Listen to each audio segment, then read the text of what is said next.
Hey y'all, it's me again, Joey. Well, ready to let them loose? Yep, that's it. Let's see if they make us run. Oh, Probably so. yeah, that one tried to get after him, but other than that, what can you expect? I mean, can you blame him? Oh yeah, they're getting after us now. Go, Joey, go!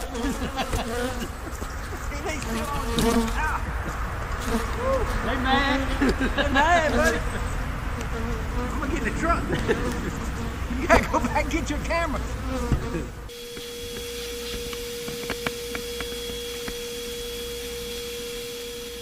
But also, just get as many as you can off the one next to it. Get out.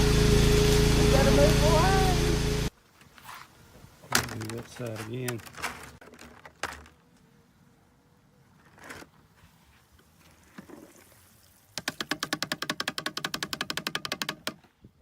Y'all ready? Let's get started. Hey y'all, it's me again, Joey. Good evening, Joey. How are y'all doing? Couldn't have it any better. Yeah, that's me. I'm Yes, sir. tired. I'm kind of stung up a little bit and everything, but that's a good thing. As long as it don't affect me. I watched your video this morning. I think it was. Did you put it out yesterday? You put out a video yesterday or this morning? What day is this? Saturday? This morning? Saturday. Okay. Well, I watched it this morning after I got up before we headed back home, and that was when you're going through those horizontals, right? Yep. That one. That's two of them. I got one more going to be coming out. I was telling JW, I don't know if I'm gonna hold off on it till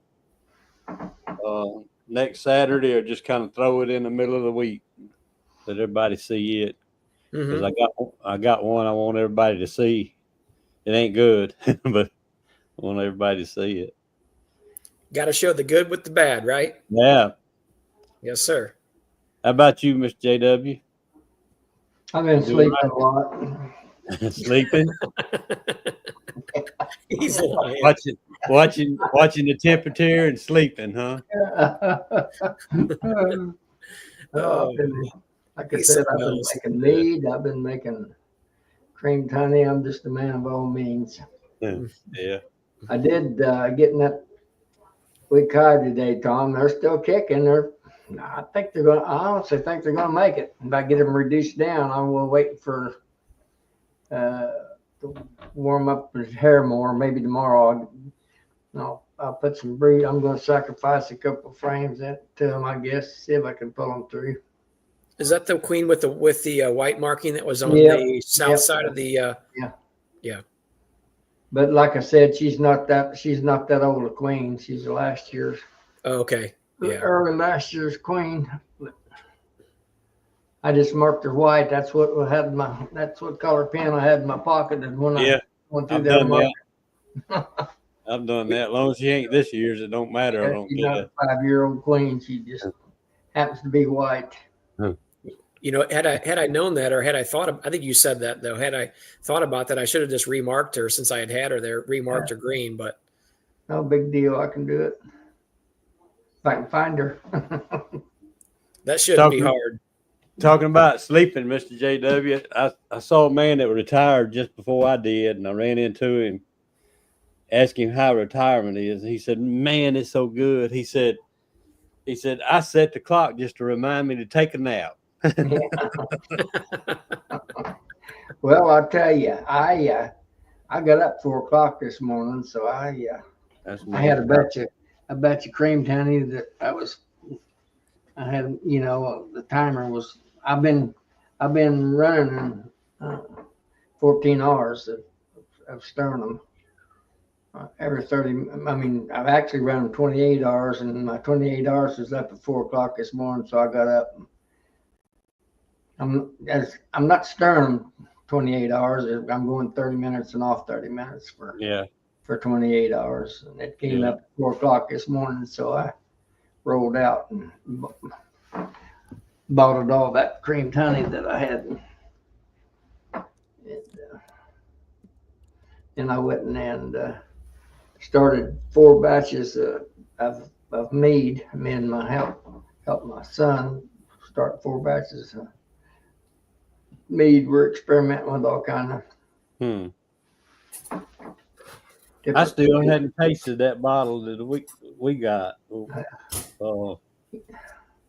I got it sitting in the house. I didn't bring it in here. I hadn't even checked it to see what it was like. I'm certainly not crazy about any of it, including the stuff that I'm making. But just the name of it don't sound good to me, so I don't know. To play with. Hello. I like that sticker.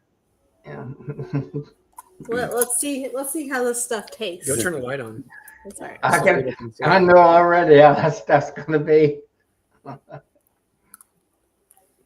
Are you just trying it for the first time? She is. Does it taste like, my favorite saying? Yeah. No, it's really good. Don't get him started, Joey. It's nice and smooth. It's really good. Well, it's honey. It's supposed to be smooth. I don't know where you guys come up. I guess it's from the crystallization where you guys are worried about the time. Haven't made any that wasn't smooth to the texture wise. Most of what I made, I pulled out of the refrigerator somewhere between 2 and 3 weeks. Yep. And they're good. Anything that has stayed in there longer, it's real firm. It's smooth, but it's real firm.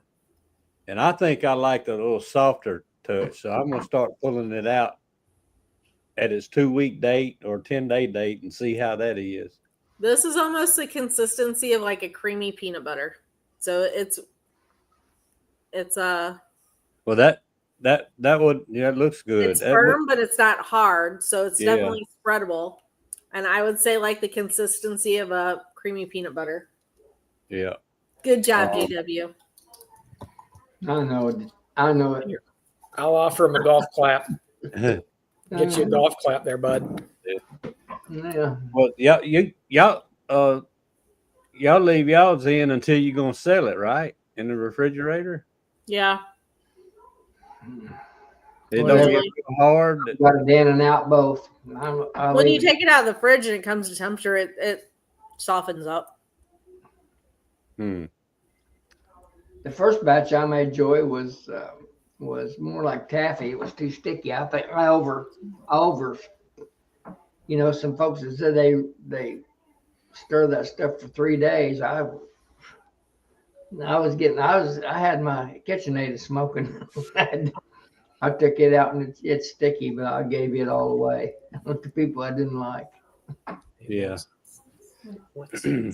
I want to say hey to everybody in the chat. I don't know how to go through here and read a list. So I'm just going to say hello to everybody at one time. Glad you're coming in. And I got the link pinned. If anybody wants to come in and join us,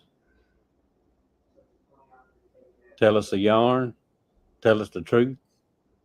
As long as it's a good story, we'll sit and listen to it.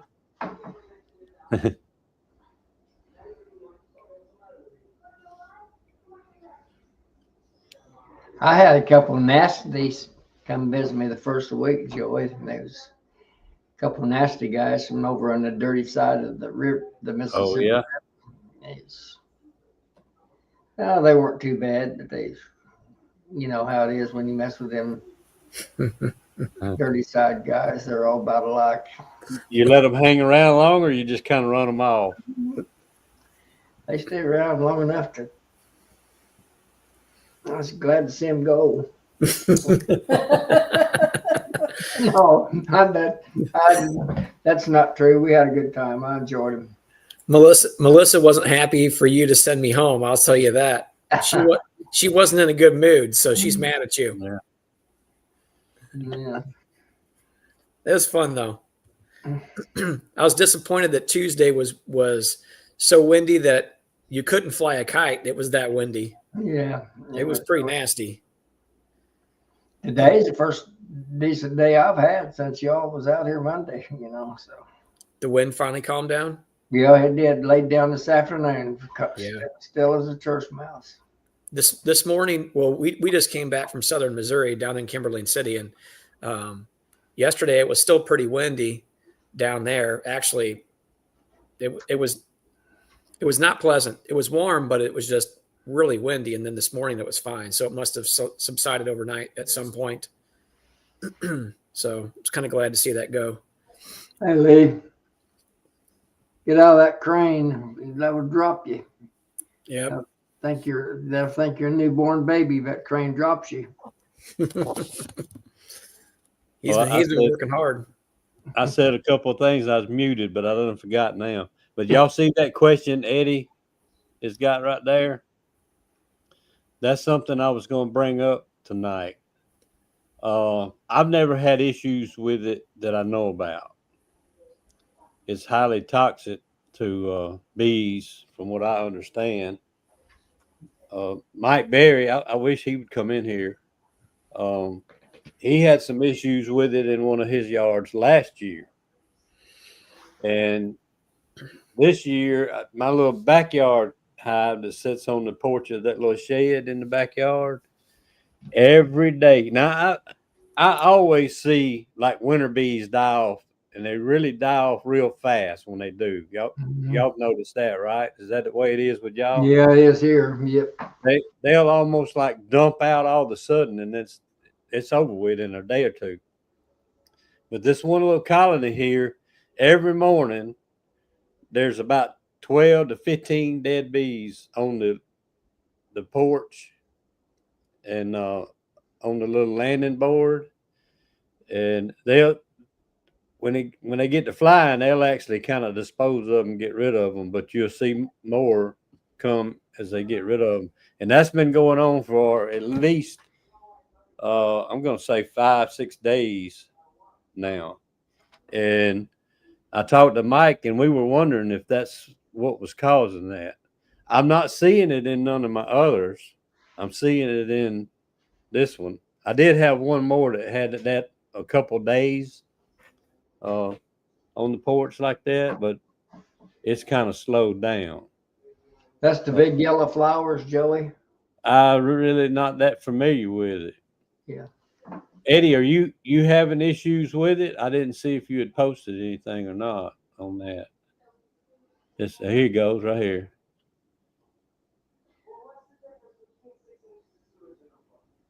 In Folsom. That's not far from me. I think what happened, everything seemed to be doing good because we had a little flow coming in, and it has trickled down to nearly nothing now. And what's coming in may be that jasmine. And if there's not enough of other stuff coming in to kind of dilute that, from what I understand, it kind of knocks your bees back. It's toxic. So I think if it's like I've got some over in South Georgia. It's a pretty big yellow flower, but I don't have any bees. Yeah. Never had any bees around it, so I don't know, what the results of it. I guess that's what you're talking about. it probably is. Now see, they got it out there at that prison where my prison yard is, Mm-hmm. and I've never really had issues with it out there, but it's close to a river swamp. It's not far from the Pearl River. It's crow flies. It may be a mile. Now, this is strictly hearsay on my part, but don't take this for gospel now or anyone that's involved with it. But they tell me it's not a problem if you got another flow going on. Now, it can be a problem if that's the only thing blooming. Right. I think that's why my bees there hadn't had any issues. Yeah. Because I was in them just a few days ago making splits.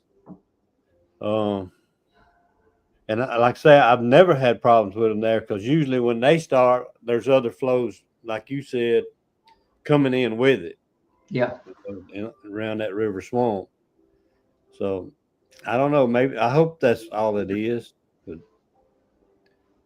I hope that syndrome or whatever we have and hadn't come this way. Y'all been keeping your eye on the chat? I get to talking. I don't look at it like I should. Yeah, I'm trying to watch it here. Okay. So I see. I was just trying to look that plant up, Joey, because Yeah. I cannot honestly say that I've seen that here and around the St. Louis area, but it actually says it'll grow up to a hardiness zone of 710. So, and I said it's as far north as Virginia, but I don't know if my soil types are not right, or maybe there's I've no. never seen it up in here, Tom. Okay. Either, you know, so I was gonna I'm say, not I saying didn't there isn't recognize- any, but I haven't seen any up here. Okay. Maybe it stays closer to the eastern coast or something like that. Maybe it likes a certain type of soil or rain or something of that nature. I don't know. It's kind of like, oh shoot, what's that invasive vine that grows there in Tennessee? Has a purple nectar, I think, if I'm not mistaken. Kudzu, that's it. Yeah. I see it every once in a while around our area, but most of the time the areas it's growing in are kind of a lower area where it has a lot of moisture or holds moisture, I think. But predominantly we don't really see that here. You know, I see it all over choking out slow vegetation like in Tennessee. But yeah, I don't think the jasmine, like you said, JW, I don't believe that I've ever seen it up here anywhere around St. Louis. So No, I think there's some different. Yeah, Eddie says it's yellow. It looks kind of like a clematis flower. You know, it's a bigger, only it's a smoother, rounded type edge. It ain't a full rounded. I mean, if it's the stuff that I'm thinking of. So Carolina jasmine and yellow jasmine, I'm guessing they're from the same cultivar, or same species, obviously, different cultivar. But my question would be, I thought that, correct me if I'm wrong here, you all may know this better than myself, yellow jasmine, isn't that detrimental to young nurse bees and brood when that comes in? I seen somebody recently talk about that on a video. I don't know. So if anybody in the chat's familiar with those two, I'd like to know the difference there, because I don't really know much about either one of those plants, as I don't see them here. I think I got one of those plants right next to my driveway. Stephen, I don't see it often. We do have it, but I don't see it very often. It doesn't grow as prevalent around here as it would in probably, well, I mentioned Tennessee because every time I travel through Tennessee, it's all over the place. You can't, even probably parts of Kentucky, but more so when I see it going through, it's Tennessee and South. I've seen some in Mississippi in certain places. Okay. I don't know if somebody accidentally brought that in there or whatever, you know. But yeah, it's a North Alabama. When I worked up there at that power plant, they had it. It was loaded down. Matter of fact, about a 10-acre field, the lower end of a 10-acre field. Well, they just spread and keep spreading and take over and kill all the trees. What am I come up with the word for me, fellows? It's a plant that feeds off another plant. Oh, I know what you're talking about. For That's animals too. That's like tick on a dog or something that, lives on another animal or plant. It's what they call them. Kind of like an M word on a bee, huh? Yeah. I can't think of what to say. So they get parasitic plant is what it is. Yeah, Eddie's saying that. A parasitic plant. They get nectar from the kudzu. Not to my knowledge, but I don't know. I'm not that. There's a lot of it in Georgia there in places. Yeah. I tell you what, and Alabama's full of it, and in some of those hills. And if you got any, you want to be trying to fight it, because it will. It's very invasive. It'll cover everything up. Yep, it'll tie up trees and kill the trees. And yeah, Philip, when I did a search on it, you could see it for sale everywhere. That jasmine. So, JW, according to Google, kudzu does produce nectar and attracts honeybees, wasps, and other insects. Okay. Well, I don't know. According to the Google. I'm glad I didn't say anything because you'd have had to correct me. Googles me to death, Joe. He just every time I smart off something, he pops up. Brian, I think Natchez is where I seen that kudzu. Used to ride up there on my motorcycle all the time. Yeah. I'd say so. The road. Hey, Miss Kimberly. Long time no see or no hear. Hey, Kimberly. Yeah, it's been a while since I've seen her on the chat. I haven't seen her name pop up recently. She must be busy. That's what I'm saying. I hadn't heard from her, seen her for a while either. Mm-hmm. Probably been on some Caribbean island or something. You know, a lot of them northern folks in Illinois, they go down there and live in the Caribbean during the when the snow's flying up there. That's what I'd be doing too. That sounds good. I see old Randy, Tar Heel beekeeper. He come in on a chat last week. He needs to start coming in on mine some. I kind of got a little jealous. Mm-hmm. I just seen him. He's chatting there with someone there earlier. He's got 2 more days. He works there at that Biltmore place that used to be the kind. I guess it's kind of still a Rudy Snoot place. That the hurricane damaged it pretty good, I think. But he's getting ready to retire. He'll be a regular. He ain't gonna know what to do. Mm-mm. He'd be like me. He'd be just busy doing nothing. He won't have time to do anything. I understand that statement. Hey, both of you guys stay pretty busy. I know that. I think that's the key to retirement, isn't it? You guys have to correct me if I'm wrong, but I feel like that's it. Well, that's not what I meant, Randy. I mean, over here. He means come on this side of the screen, right? Yeah. We know you got a camera now. Mm-hmm. Randy, you might as well turn it on. And maybe you can prove the beauty of this operation. My response to that is I know he's in the chat because he's one of the first ones all the time. If not, he's at least third most of the time. Have a face for radio. Well, that don't make you perfect either. We can't all be beautiful. Hey, if we was worried about looks, all of us had to leave except Melissa. Mm-hmm. And he looks the same from front or back. Tom does because you're looking at his backside now because he's got his hat. His hat facing the other way. That's his front.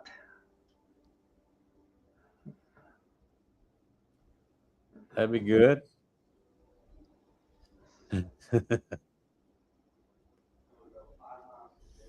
Got it for you. This is my brand new hat. Ah. I forgot to hit the button. Yeah, there's one there I was going to reply to too, maybe. What's that? Yeah, I'm backing up here.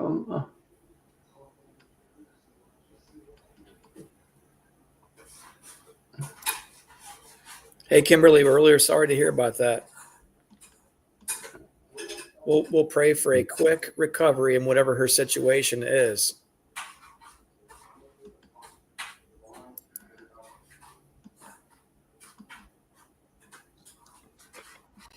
I imagine Mark Miller, before too long, I see him here in the chat. Before too long, you're going to be making queens, man. You'll have to, we'll keep in touch. You have to bring some up this way. I just started Kimberly's post there, and where I can go back and find it and get with Gunline Bees to put it on their list. Yeah. If she wants it on there.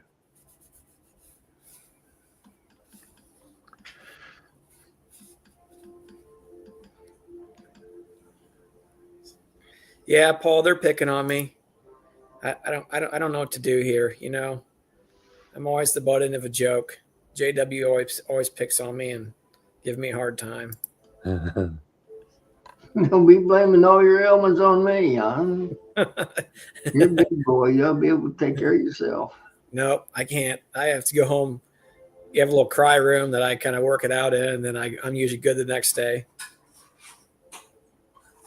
SDC. Yeah, Brian, I'm seeing a few now. I was in some hives today, and I wasn't seeing a lot, but I was seeing a few drones to each frame, you know, when I pick it up. But got a lot of brood. Should be popping open pretty quick. Mm-hmm. Asking question. I had a guy froze up. Melissa.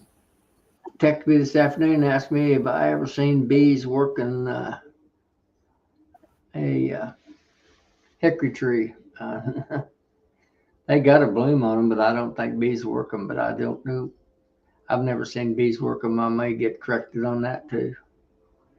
Some of you guys is privy, you got a lot of hickory around you, which I've got a lot, but I've never seen them working. Honeybees ever paying any attention to it. I don't have that much around me no more. There's one close to my fence row, but I hadn't never went and looked to see. I've got a lot of hickory around me of different types, what I call a scaly bark and big nuts. Great big old bottom nuts, bottom nut hickory, but I've never seen bees work them. But that don't mean that's the case.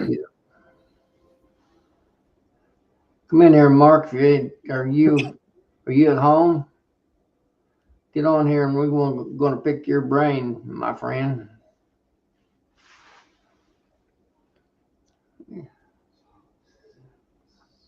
I didn't hang up on you the other. He called me one day this week. My phone was about out of battery, and it finally played out to where I lost him. Yeah. Talking about Mark Miller? Yeah.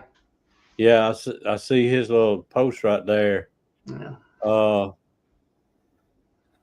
Our flow dropped, like I said earlier, it has dropped way down. Usually this time of year, I can open a hive up and just lay all the frames out everywhere. Yeah. What y'all doing? I'm not sure. My computer just did something really weird. Okay. So I don't see the comments on there. You have to read the comments. But anyway, I went into my main yard looking at a hive, and I'm not going to talk much about the hive because I want to post that video in a couple of weeks. But I started getting some robin when I was working on that one, and there wasn't enough nectar coming in to keep everybody's mind occupied. Now, that was 2 days ago. I went to a smaller yard and didn't have any issues with hives being open. So where there's 25-ish hives, I guess there's not enough to keep those 25 satisfied. Where just a few miles away, where there wasn't but 4 hives, I didn't have issues with that. But yesterday, I actually talked to a commercial beekeeper that's probably 20 minutes from me.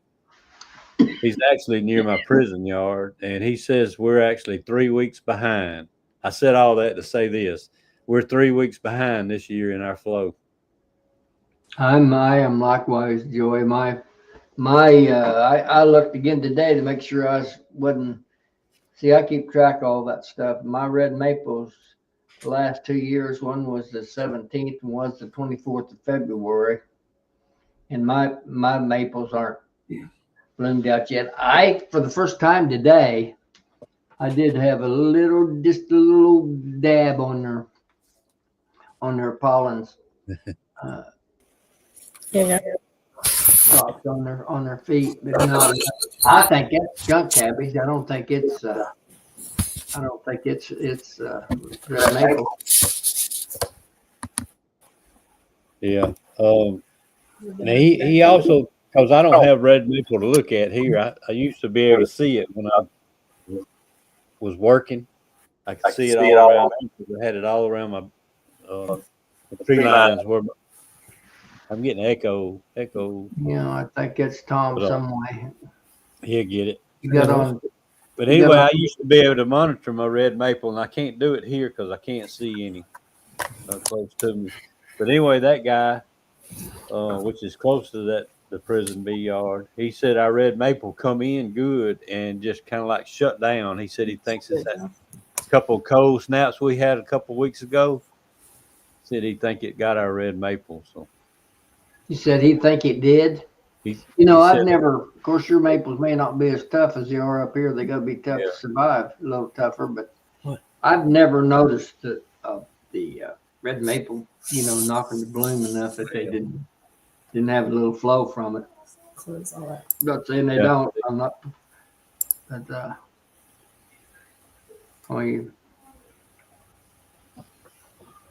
are you still hearing an echo from me?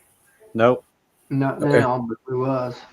Now, see, Mr. Ed's red maple, that cold weather got his. Yeah. I remember him saying that. Well, I guess he's talking about them. I call them whirligigs. Those little old. As a kid, we used to make whistles out of them. Blow on them, put them behind your teeth on the maple seeds. Oh. I see what she did to me. She renamed my thing. I put on there Tom Melissa's boss, and then she changed it up when she had the laptop. I just seen what she done to you. That's all right. I have to get even with her. Taking her word for it than yours. Yeah. She stepped in it now. We know who the boss is. We don't have to ask. You don't have to print it. I'm gonna give you credit. I'm just curious who's the boss. You're curious as to who the boss is? I'm curious who you think the boss is. Well, I know who the boss is. There's no thinking about it. Okay, who is it? Well, it's not you. Oh, okay. Dang it. And it's in the framed in the picture there right now, so let's leave it at that.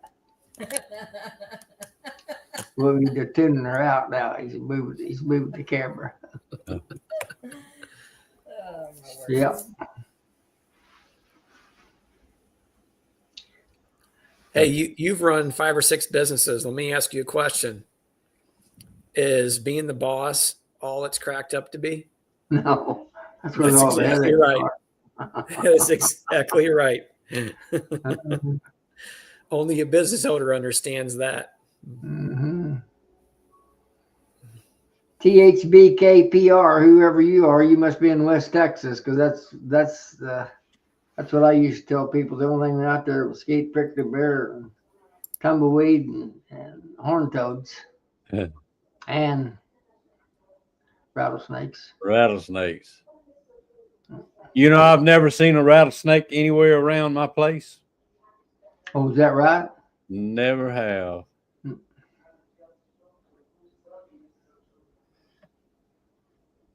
Larimore was asking about the jasmine there too. Yeah, he must have been come in late, huh? Mm-hmm.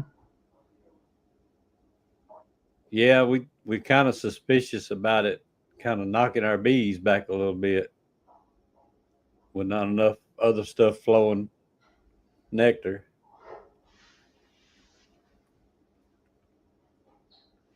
I hear rain. It finally got here. No, that's not the case, Paul. I can tell you that either. You got your own business, you don't ever get to take off, hardly. You take off, take your work with you. Not always. I had an air conditioning business for a while till I got rheumatoid. And you, especially doing service work, you'd kind of feel bad if you didn't answer the phone, knowing somebody's calling you in the middle of July, air conditioning problems, about to go out and eat dinner or something with the family. Do you folks know that, whatever that means, that THB KPR? Do you guys know? Where are you from? I don't know who that is. They're kind of new here. Must be a Texan. He's got rattlesnakes and hickory par. Yeah. Melissa said it stands for the beekeeper. I'm just guessing. I don't know what it stands Oh, for. you're probably right, Melissa. That's okay. She's smarter than us. Yeah, she Or figures you out can all just that. ask the person, what are I'm your too old and letters dumb. stand for? Oh, yeah. Burnt Branch Creek bees. Yeah, he's trying to hide from us. I got you. Beekeeper. I guess that'd be right. Yeah, I never know how to figure out those acronyms. I'm too dumb.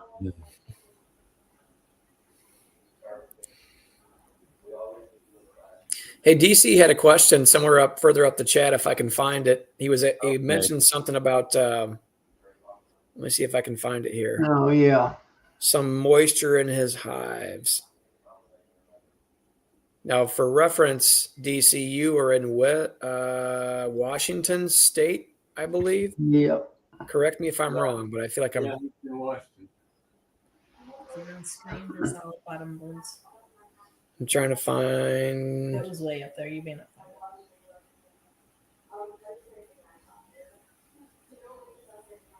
I'm looking for his comment. Oh, he's talking about. I guess he's talking about losing a few bees. That's probably winter. Winter bees dying off. Maybe. Right there. I know location is everything, but I can't seem to keep my bees dry. The temp changes make so much water. Oh yeah. I honestly don't know if there'd be a fix for that, honestly, because you can't control the humidity and the weather around you.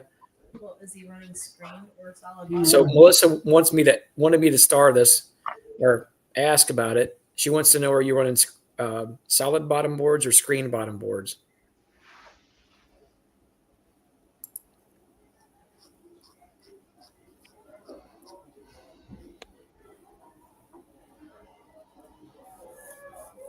JW, do you have much kudzu around you? None. No? None up here. A lot of it in Georgia. Mm-hmm.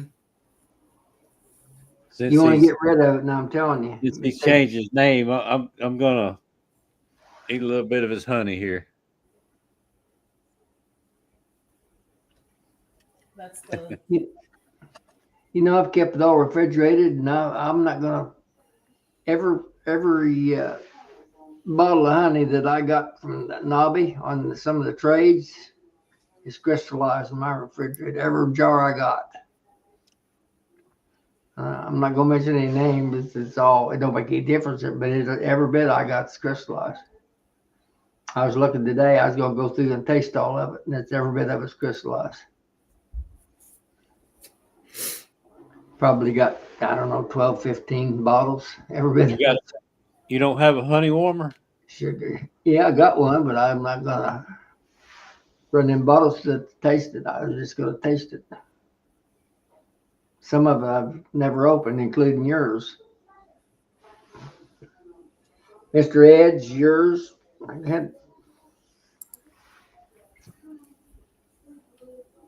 Even Randy gave me some of that sourwood honey, and it's sugary. I mean, I can warm it up. I'm not concerned about it. I just, ironically, every bottle of it was crystallized that I got at Nobby, wherever it come from. I understand the more glucose D or dextrose that is in the nectar, the faster it'll crystallize. But I tell you what probably happened. Everybody had them in their vehicles, and it was like, 22 degrees, 25 degrees one day? Mm-hmm. They tell me, the old timers always tell me that the main top crystallization temperature was somewhere around 60. Am I right? That's what the old timers always told me. But in them vehicles, though, once it got cold and started warming back up, it probably it might not got up to 60, but it got enough to get it started. Oh. Hey, DC. So I'm going to comment to his comment here. He said, I'm thinking about adding drain holes in the corners this summer. I will tell you this. Melissa and I have mainly run a lot of screen bottom boards. And I bought 40 solid bottom boards last year and started putting them on when I opened more bee yards. And the first thing I did before I even put them out there is I took a 5/8 drill bit. I drilled 2 holes in the back of each corner. And the bees never propolised any of them. I'm not saying that they won't try, but they never did. My worry was just in case I always try to keep my hive stands tilted forward, but things settle a little bit, move around, especially in winter. So just in case they started to settle backwards, at least they could drain out. And I haven't experienced any problem with that myself. Are you saying 5/8 holes, Tom? Yes, 5/8. That's correct. You don't have any trouble with mice coming in them? Not a 5/8 round hole I drilled it in the bottom board. I know it, but that's what I'm talking about. No. I mean, they've only been out there for a year, but the answer is no. I'm sure they don't have very many mice because they can sure come in a 5/8 hole. I guarantee you that. I normally do that too, Philip. But I had mine in a little ice chest to try to keep it. They stayed warm for a day or two and then started cooling off. And I brought a few in.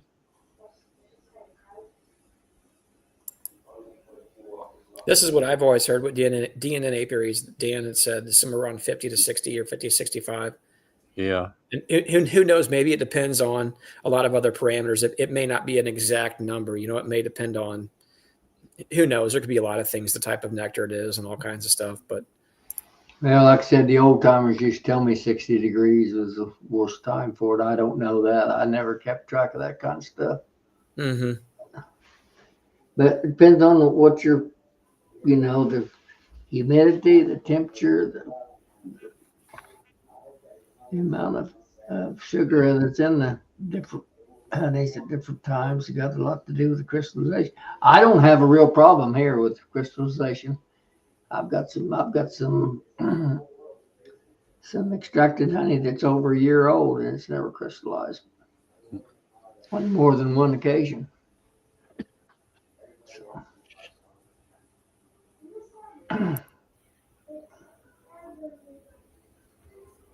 I never have had any honey out of a spring, Nancy. Is that pretty good stuff? And bees work in springs pretty hard, do they? Our spring I'm honey. kidding Nancy to ask her out there. She said her spring honey is crystallized. Hey, Joey, you're muted, Joey. The way you said that is probably going to go right over Nancy's head. Yeah. Not now. Yeah. Nancy, our spring honey does the same thing. The real light honey. This last year's harvest, I would say some of it would start to crystallize within a couple of weeks. It seemed like, and probably short of maybe a month and a half or 2 months. It wasn't solid, but you could definitely see a lot of crystals had built in it very quickly. So I guess that's good if you're trying to make creamed honey, right? Yeah. Naturally takes on that structure. All right. She's on you now, Mr. JW. Yeah. Say it again. Look at this guy. Hey, Philip. What's up with this fella here? I'm here. I'm here to report on crystallized or not crystallized honey.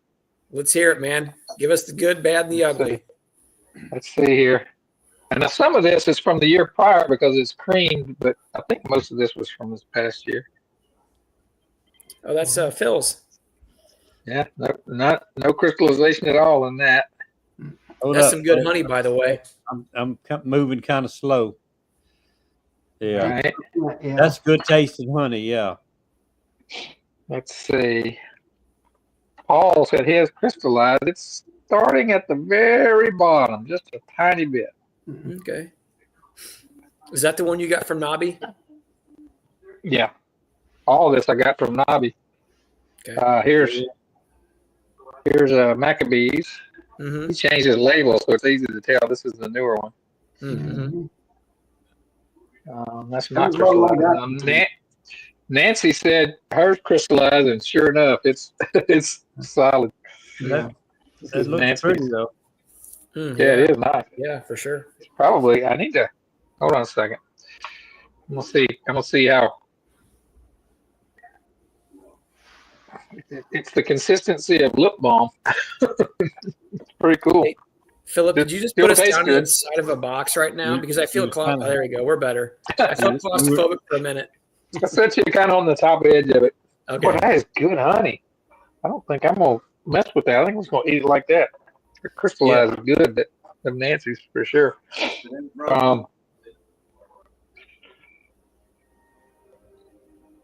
Who is this, guys? Clay butter. Oh yeah, that's Clay's. Oh, this is Clay. Okay. Yeah. Leslie's. This is Leslie's. Okay. It's not crystallized at all. Okay, let's see what we got here. Sawmill Charlie. It's Charlie not crystallized at all. Yeah, Charlie's. I got some from last year and it hadn't crystallized. I don't think. This is Matt, Sandy Valley. Yeah, it's got a little. Got a It little looks bit. There. like it's got some, but it's let's see, let me show you. It's real slow to run the other. It's just starting though. Not bad. Yeah, I couldn't see Charlie's from here, but it's crystallized a little bit in the bottom. Died house. It's hard for me to tell on this one. It's so dark. Yeah, it's starting to crystallize. Yeah, this one is. Died houses is crystallizing. Might be all the way crystallized. Let's see what else we got here.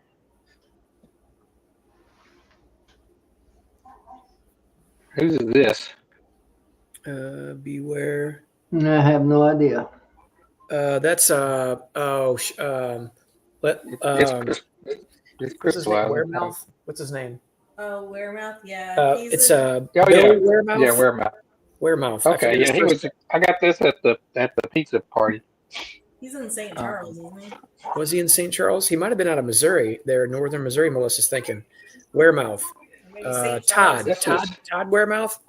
I think he was in St. Charles. He's in Missouri. Todd Is it Weremouth. Missouri? That No, I think so. Yeah. is Sweet Harlan. No. That's Tar Heel. Oh, that's Tar Heel. Yeah, this is Randy. That's Randy's. Yes. This is the sourwood. Sourwood. Yeah. He gave me a bottle of that. That's some good I sourwood. too. crystallized it. I got Yeah, it. It's just starting to crystallize. It's not. It's still pretty runny. It's just kind of cloudy. Yeah. Just barely starting. That's Sarwood. And they get Mark Sarwood. I thought he told me he only gave that to his friends and he said he didn't like you. Yeah. He gave me that, and he gave me some. He gave me some real clear honey. Look at that. Yeah. It's real runny too. Yeah. Does it taste like fire water? And you ain't sharing none of that, are you? It tastes real good with a spoonful of honey, and I can tell you that. That's why at first I was like, I'm never going to drink that. It's just too difficult. But I started putting a spoonful of honey, and you see what I've done to that jar. That's a sample, he told me. He's going to give me a sample. He gave me a sample. Hey, I've listen. been enjoying the heck out of it too. If you're not careful with that glass there, that's going to ferment on you. And it's going to turn to alcohol. Okay. It's going to do that. So look at this one. Oh, Bruce's Bees. Bruce's Bees. Yeah. He gave me a 2-pound jar. Heck yeah. He's rolling in it. It's not crystallized. Yeah, just a little bit in the bottom. See there? Yeah, just a little bit at the bottom. That's good. I've been actually. This is kind of what I've been putting in that clear stuff. Here's one of my favorites. Here was.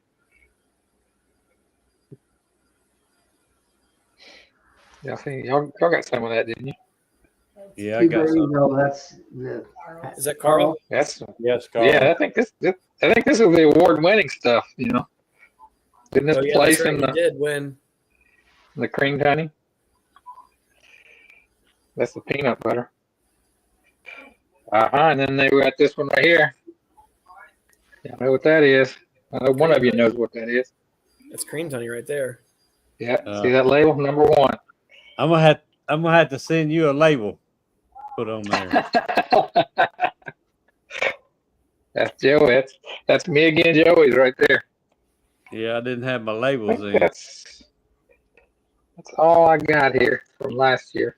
All right. Well, I got some of Tom and Melissa's in the good bourbon honey. I keep it in the kitchen. Put it on my ice cream. Yes, sir. It's good stuff. But I don't think it's crystallized at all. You like my hat? Heck yeah. Looking good, buddy. Yeah. Let's see here.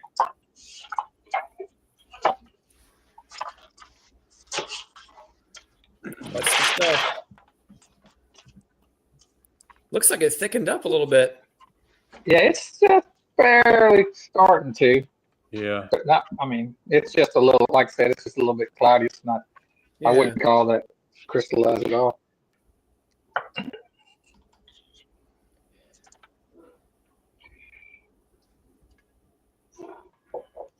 This honey here, I didn't get it in Nobby, but I got it in Sevierville, down the road from my father-in-law's house. That's That's some dark Yeah. stuff. glasses there. Yeah, it is. It's not that. I think it's just dark in this room. It's probably about the same color as Joey and Mike's and those down there. It's kind of a dark amber. But that big jar, that big quart jar, I got it like 2 or 3 years ago, but they were only charging $20 a jar for those quart jars. Couldn't believe it. Where was that at? It was in Sevierville, on Pittman Center Road. That's where my father-in-law lives. And Like a fruit stand or no, it's their house, and they keep 10 hives or something, maybe Yeah. a dozen, and they put up a sign that says local honey, and they sell out in like less than a month usually. So one time when I was driving by and saw the sign out, I pulled in there and talked to them for a while because I'd started keeping bees at that point. And they had lost all their bees that year. So it started from packages but still made honey. That was 2 or 3 years ago.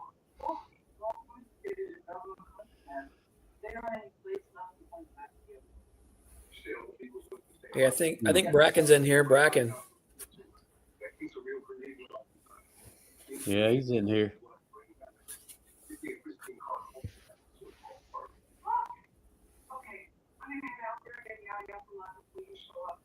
I think JW's TV's on in the background. I hear him. Did y'all ever figure out where It's not- BKPR was? Yeah.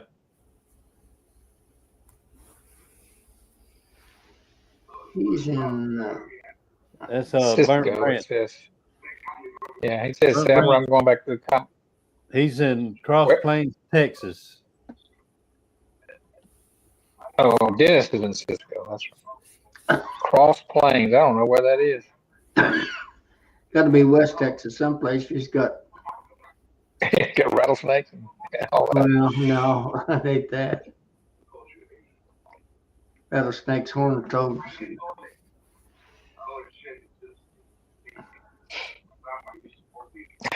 Just did you see Larimer's comment? I like that. Yeah. I've only had that a couple of times that people would say that, and I'm like, oh well, that's great. I'm like, hey, that's cool. You can find it a little cheaper than what I've got it at. And actually, the one guy that came over and was and I don't think the guy that came over and kept talking to me at this market we were at. He was kind of a socially awkward guy. And he had said that. I'm like, oh, that's cool. I'm like, yeah. I'm like, well, as long as he's got it, I'm like, if you like it, buy it from him. No big deal.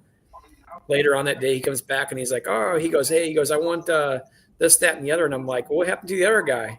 He's like, and he made up some excuse. I'm like, absolutely, I'll sell it to you. No big deal. Mm-hmm. Probably that's a quart of mine would cost like probably $40. So I don't even sell it in that quantity. Yeah. We got something new in the Streamyard thing. It's got a demo over here. I'm seeing that. Some kind of screen demo. I'm scared to push the button. It's a demo 1 and a demo screen 2. Yeah. Just click it and see what happens. We can all come back on. I don't know if that's for like a background. I don't know. I've had that come up before, Joey. I don't know. I'm like you. I just never mess with it. Can you see it? Are you looking at it from your thing? You know what that is? If you're logged on through the... I don't know how to make it come up. Did you just click on it? Yeah, nothing's happening.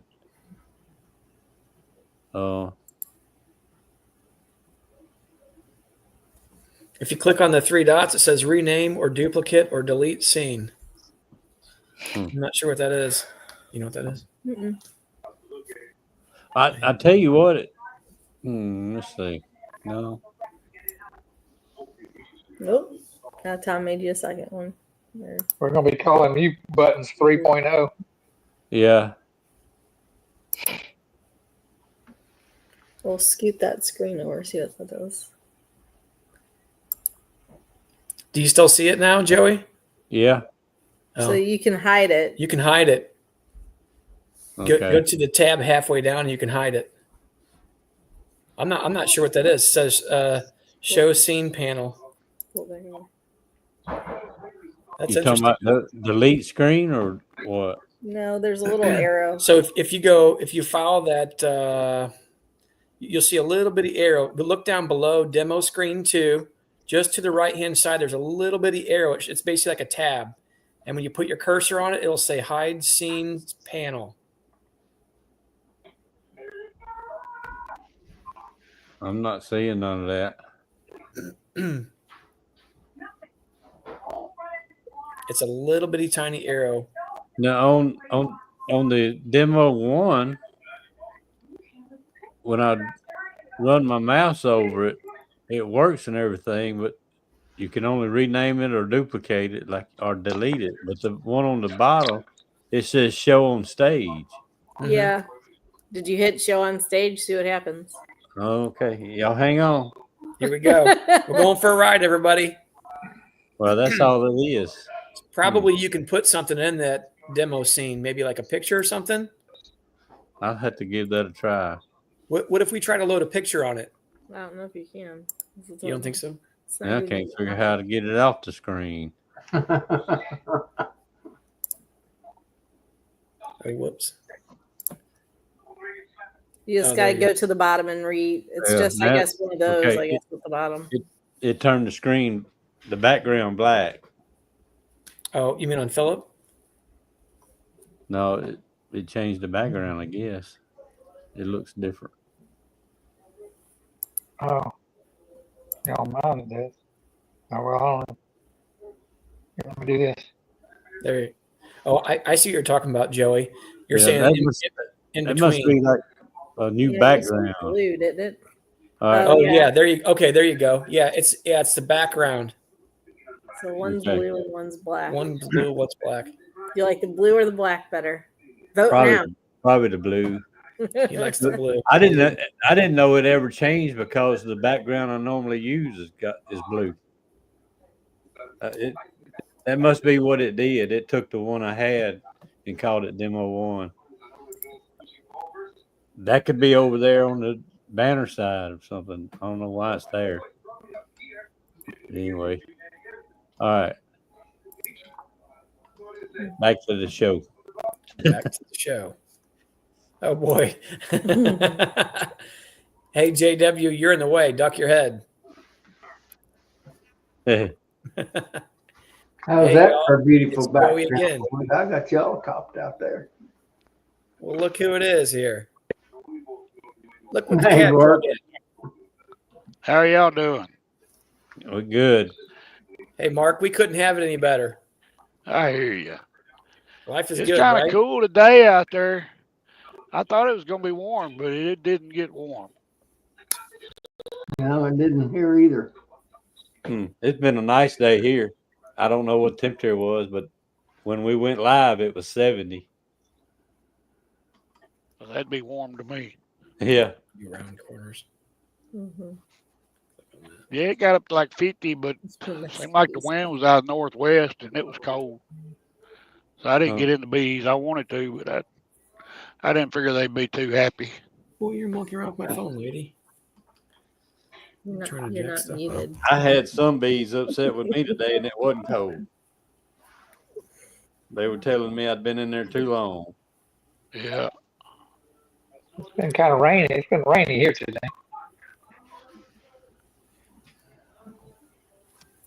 And tomorrow it's supposed to get cold.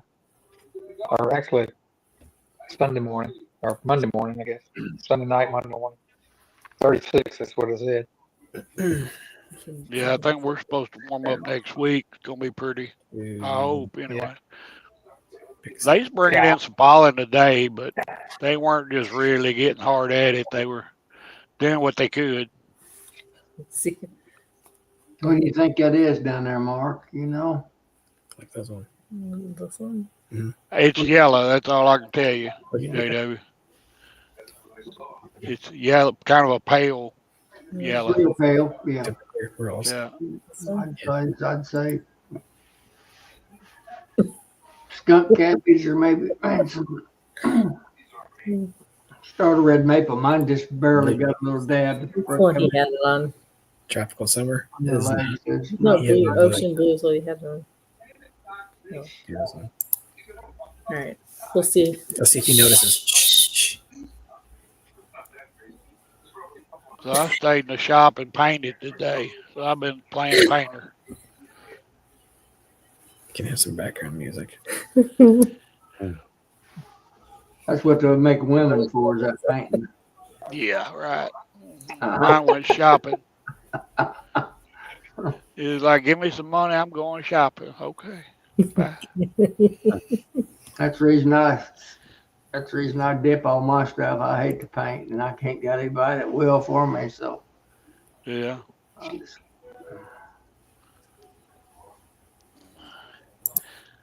I've been refurbishing a bunch of junk. you send any drones? No, I hadn't paid attention yet. I'm sure they're probably laying a few. I'm gonna cut me some of them things like Joey was making the other day.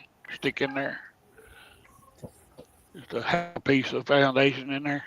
Yeah. All them storyboards. Yeah, I've got some of them green frames, but a lot of times they don't pull them. Yeah. I don't know why. But I put some in some hives today. I did it both ways. I did the half sheet in the middle, and I made some and cut that half in half and quartered it basically, and put the quarters on the ends. Brad had mentioned that too, up in the honey chamber, where he could get good combed honey in the middle, because usually they start in the middle, you know. yeah, Did that too. So I quartered some and did that just to see what would happen. And if they do kind of what I'm expecting them to do, I may put some like that up in the honey box too when the time comes. So, you're just gonna cut the comb honey out, and then what are you gonna do with the part that's on the plastic? I could actually, if it's up in the honey frame, I could actually spin it out if I wanted to, and then put the frame back in the hive. Hey. But my main objective for doing that is to let the bees actually build drone cells where they need them. I fixed Joey's background again. Hey, it's back to normal. Melissa fixed it for you. The answer to that question is no, I'm not. I'm poor. I can't afford them no more. Y'all can take up a collection for Mark. He could get a breeder, and then he could start providing a bunch of cells.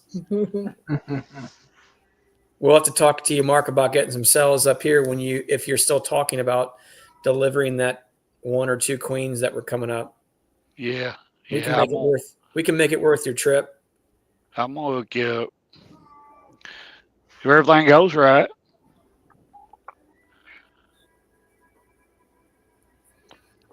We're thinking we get JW over here. He can buy us all dinner. And make it worth a while to bring those queen cells up here. We'll make a bunch of splits. I want to ride in his jet. I'll just come to your place, Mark. Heck, just fly your helicopter down here and land it over in my garden. It'll be fine. Yeah. Paul, I don't know what he's doing. I hadn't heard from him in a while since he canceled the last little convention or whatever you want to call it. Joey, do you think he's going to try to put on another conference this fall? Have no idea. I hadn't heard anything in the wind. I wouldn't be disappointed if he did. I have to say, Melissa and I really enjoyed ourselves down there in Louisiana when he had that get together. It was I felt like he did a really good job on that. Paul, are you needing some sales? Is that what you're asking about? I don't see somebody. Mr. PERC is in the background. Hey, Joey, I'll just say there's no camera. Yes. Yeah, I'm not going to click on it. I know who that is.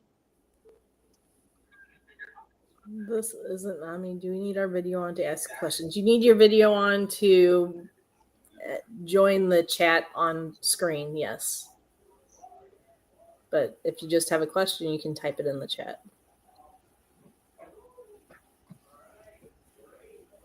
Maybe my wife trying to pull a prank on me. She did that the other day.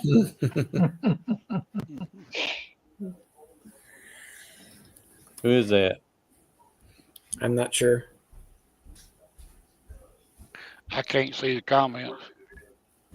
It's only you and Joey. He probably needs to go. Yeah, not sure what's up with that.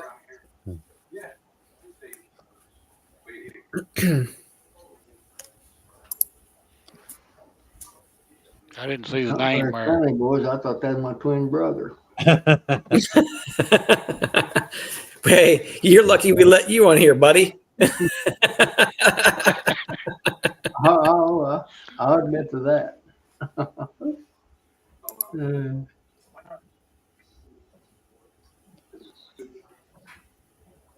Well, I'll show y'all what I got in the mail today. Let's see it. My friend Spanky. There's a little box. Oh yeah. Cool. Pull those queen Little queen cages. Yeah. He made. Huh. That's cool. Yeah.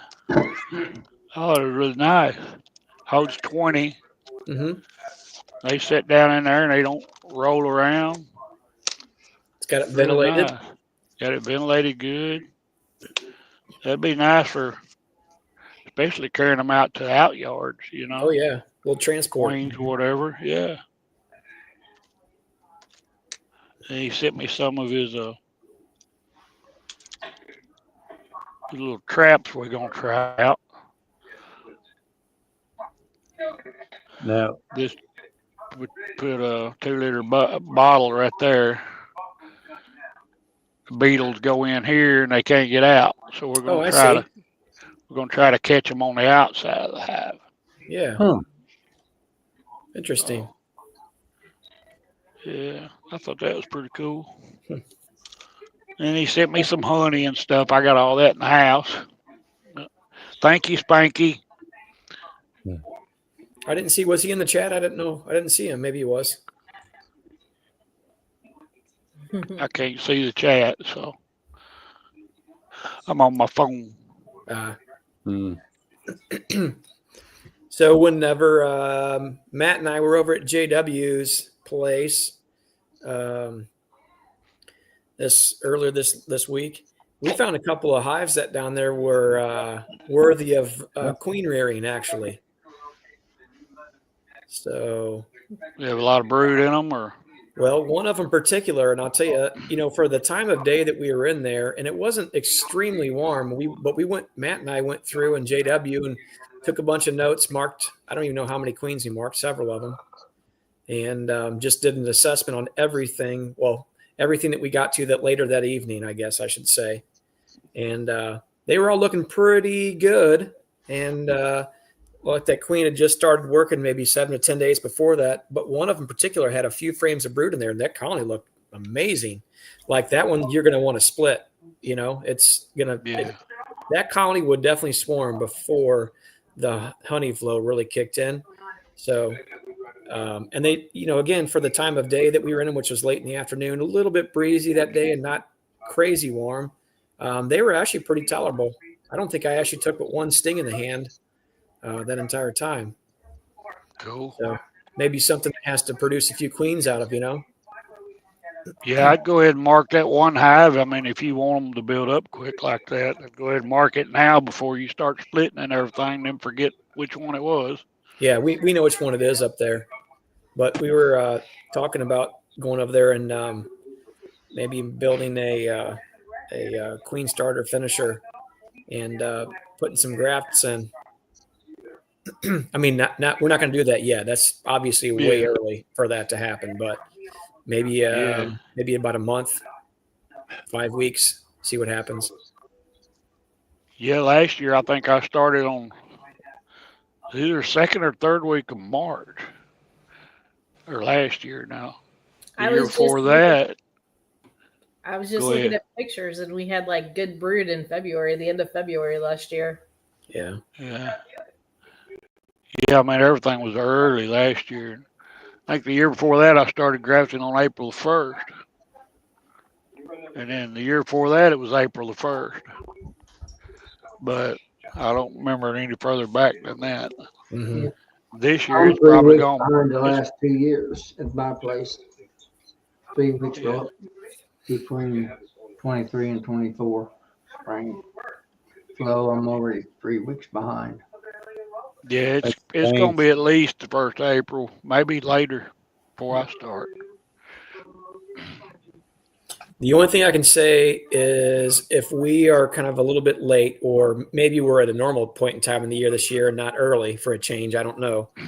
Hopefully the rest of the season appears to be pretty on track, and nothing weird happening, because for us, it seems like we always get a cold snap that ruins our black locust flow, or I don't know. Yeah. Something happens where it ends up causing more harm than good, I hardly ever get a black locust flow. Seems like really? Cold gets it every time, or a storm or something. Yeah.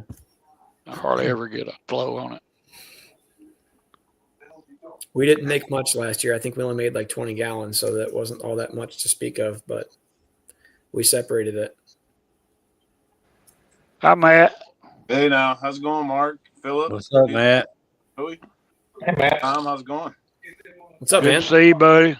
Yeah, you too. I like that hat you got on there. That's sharp. Thank you. Yeah. Flower Street Farms. Yeah. I think, Mark, you're wearing the same hat, aren't you, tonight? No, I got mine on. Oh, you got yours on tonight? Yeah.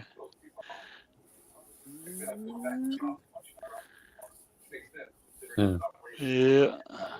Yeah, come around, Matt. He Carl says time to fill those nukes soon.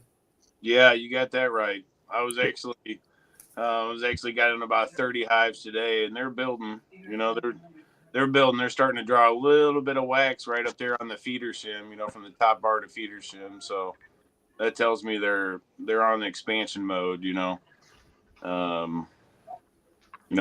them polish off the last faucet that they have on top of them, and our red maples are in full tilt. I took a couple of pictures of them, but they're wide open for the most part. And different ones are open more than others. I I actually saw line or possibly henbit. I don't know if it's dead metal, but more of an orangish red pollen coming. So they're bringing it. I think we're a solid week, maybe a week and a half behind last year at this time, but they're outsourcing pollen, so I know they're brooding up. Mm-hmm. I haven't dug into anything below the feeder yet, but tomorrow I'm probably going to get a gauge of some of the larger colonies out of winter, see where they're sitting at. They're going to be that's what I'm hoping to do, Matt. I'm hoping to get into some tomorrow. Yeah, pretty sure it's going to be in the 60s tomorrow, so I'm looking forward to it. I feel I missed the window to do any pollen patties. I didn't do any pollen patties inside the hive this year, so right after that cold snap, they started bringing in pretty good pollen, and I did actually open feed some to kind of try it out and see how they would work it. But aside from that, they're really not interested in any kind of pollen substitute or anything, at least outside the hive. So that tells me they're, visually you can see them bringing it in too. So that's a good thing. Did you put a splash of syrup on them? I did. Yeah, I'm feeding some really thin, probably about maybe 3/4 to 1, if that. Yeah. Are they hitting it pretty hard? Yeah, they're all over it. Yep. Okay. They're taking it down, but in that yard there's 45 hives, so I'm only putting out 4 or 5 gallons maybe 2 days. Right now. That's all you need. Yep. Yeah, there's some hives, there's no hives that are super, super heavy coming out of winter. There's no dangerously light, but I couldn't take any in the winter at the weight that I'm feeling, when I'm giving them heft tests, so they're going through some stores right now, especially with brooding up. Yeah, there ain't no doubt. So hopefully all that cold weather's behind us. This time of year when they run out of honey and die.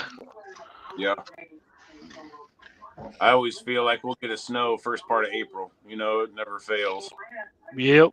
Yeah, I've said all along we're going to get snow in April. We get too fancy with splits too early. Kind of bit. Yep. You know what? Yeah. I ain't been trying to push my bees. I'm just letting them go with whatever nature gives them. Pretty much, give them a little splash of syrup along. But I'm not trying to push the issue because I think everything's going to be late. And it probably when it all pops, it's going to pop all at one time because we got so much moisture in the ground, and as soon as it heats up, it's all going to flower. Yep. Our black locust usually ends 1st of May. And last year we had a heck of a hailstorm that came through and pretty much wiped out a good majority of that crop. Yeah. So that's looking forward to seeing how that goes. And I know the black locust by us don't even have any kind of growth whatsoever. You'd think it's still a dead branch, So it's probably got a little ways to go there. I'm assuming everything will be maybe late, but we were super early on everything last year. It seemed like. Yeah. Yeah, we was that way here. It's a total flip. That's what it is. Total flip. We just take what we can get, make the best of it. Last year we were 3 weeks ahead, or at least 2. This year we're like 3 weeks behind. Last year on January the 3rd, I was seeing silver maple coming in, the pollen. Wow. On the 3rd of January. That's early, yeah. Yeah.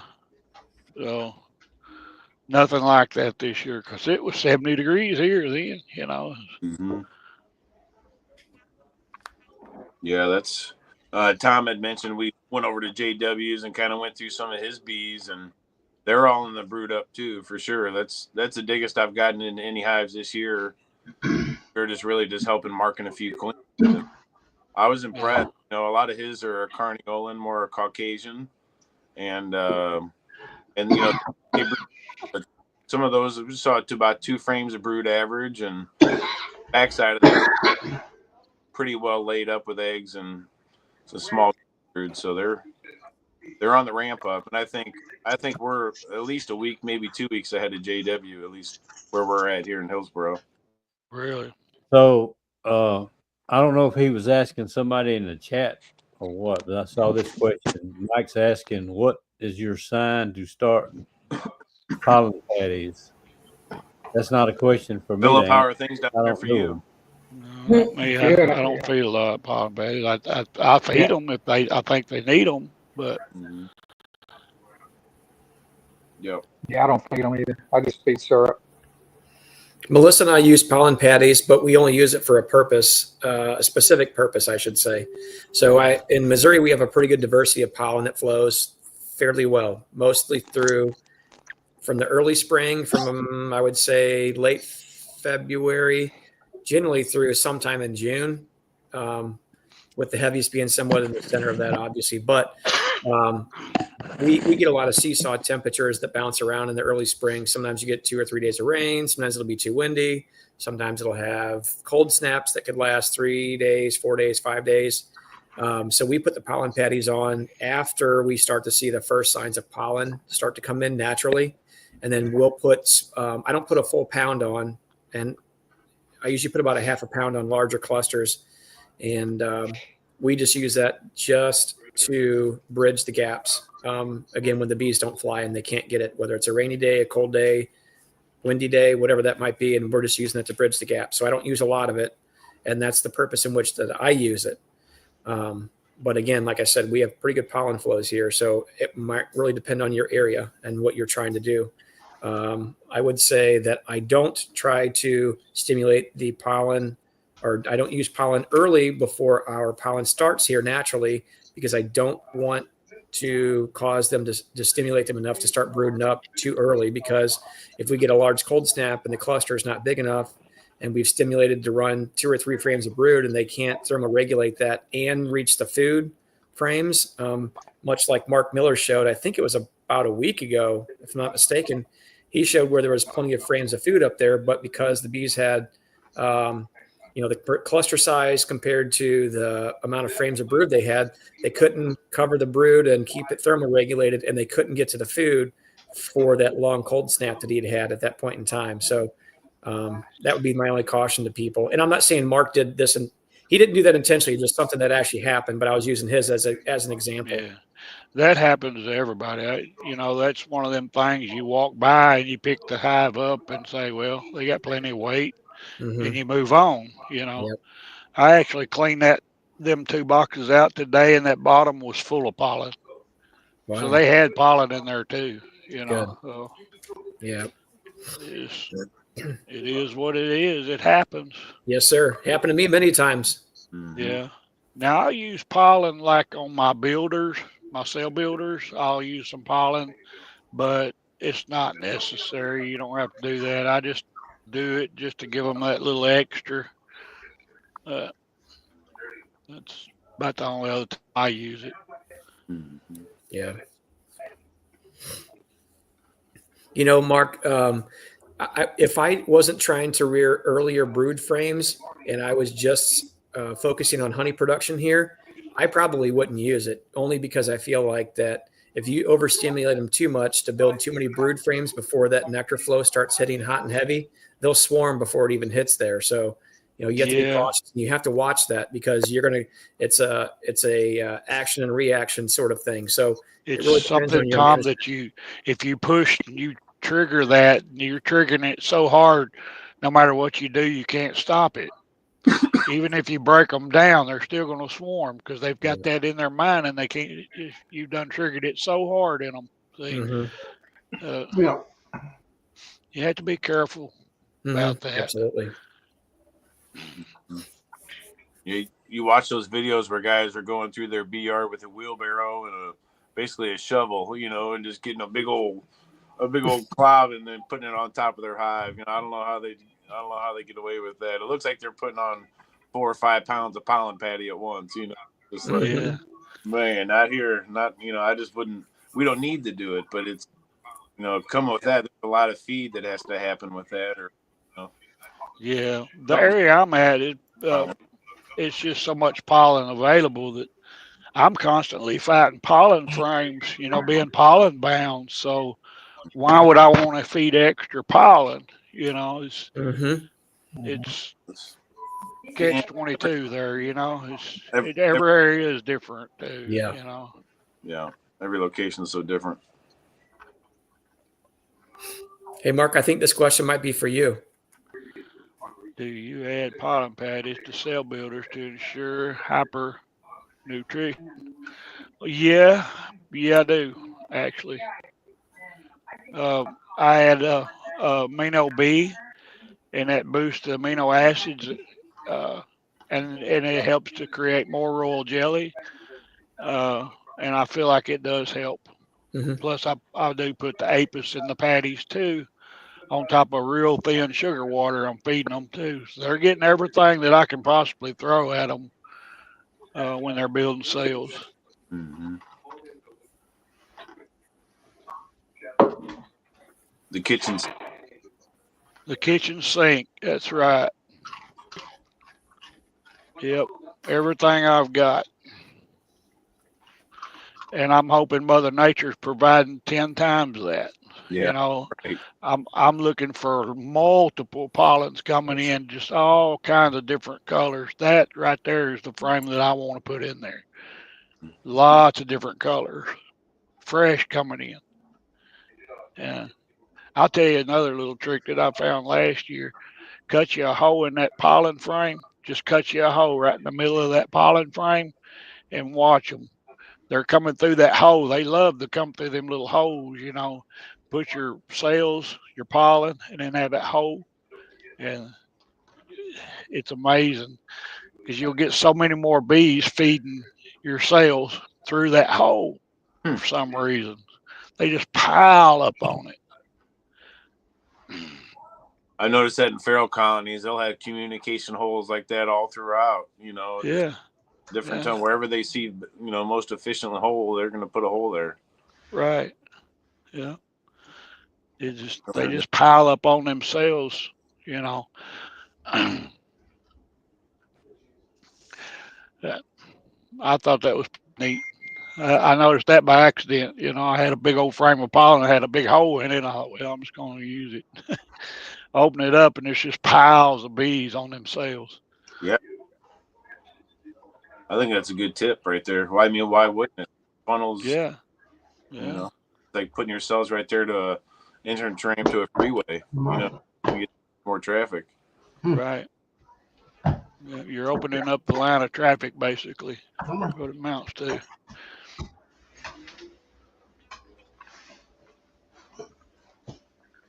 How do you clean out pollen trays? I don't know. I've tried everything. I wind up throwing them away. The only time I've seen pollen ever come out of a frame is when it got old. And I'm talking better than a year old.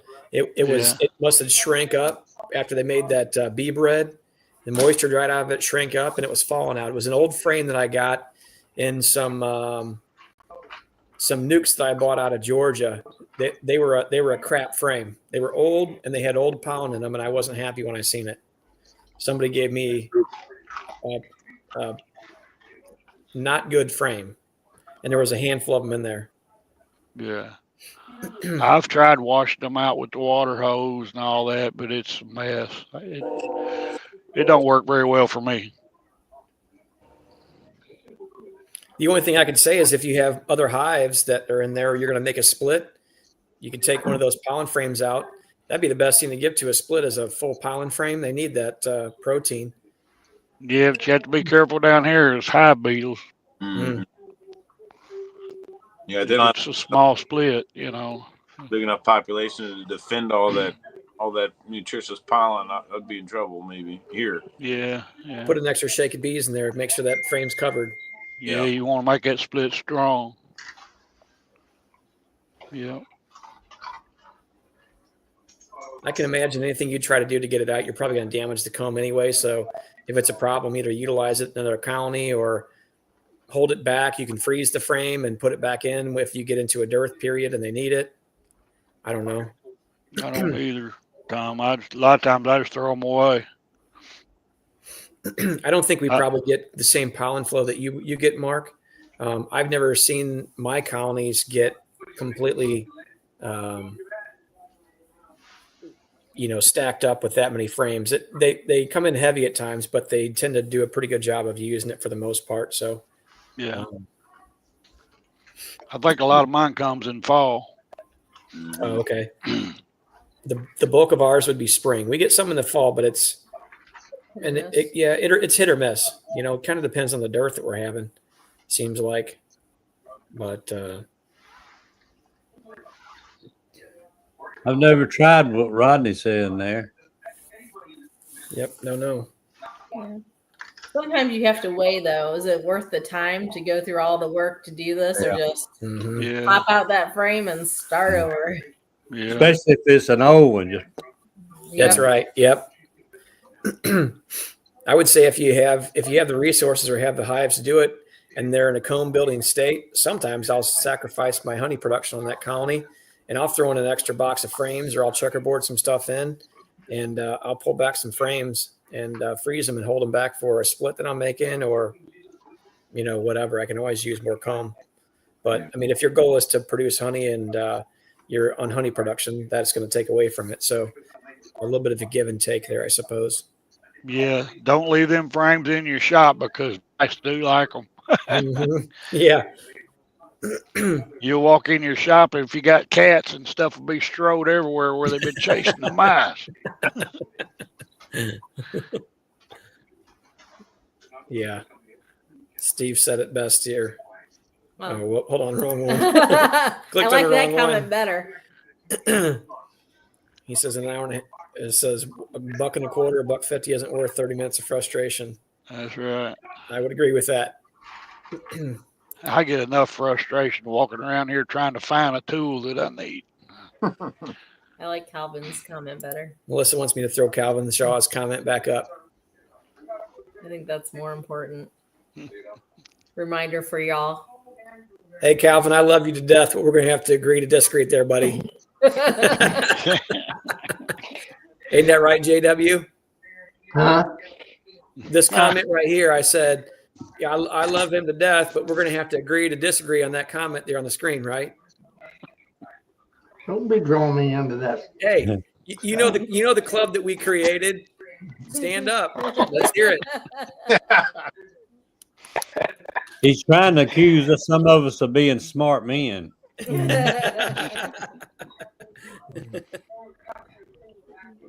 know I'm going to take Calvin's side. Anyway, you know that. I'm just better off keeping my mouth shut. I lean more toward telling you what not to do than what to do. You're right, buddy. I'm on my fourth wife. So there you go. Wow. You can only split it in half so many times.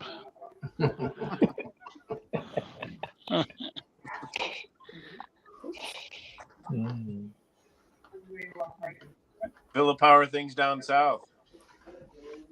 They're pretty good. I was going to go to the farm yesterday, but the weather turned to rain and it's going to be cold, pretty cool tomorrow. So I decided to just hang out here and keep building stuff. And I'm going to try to sneak down there in the middle of the next week when it's nice and warm.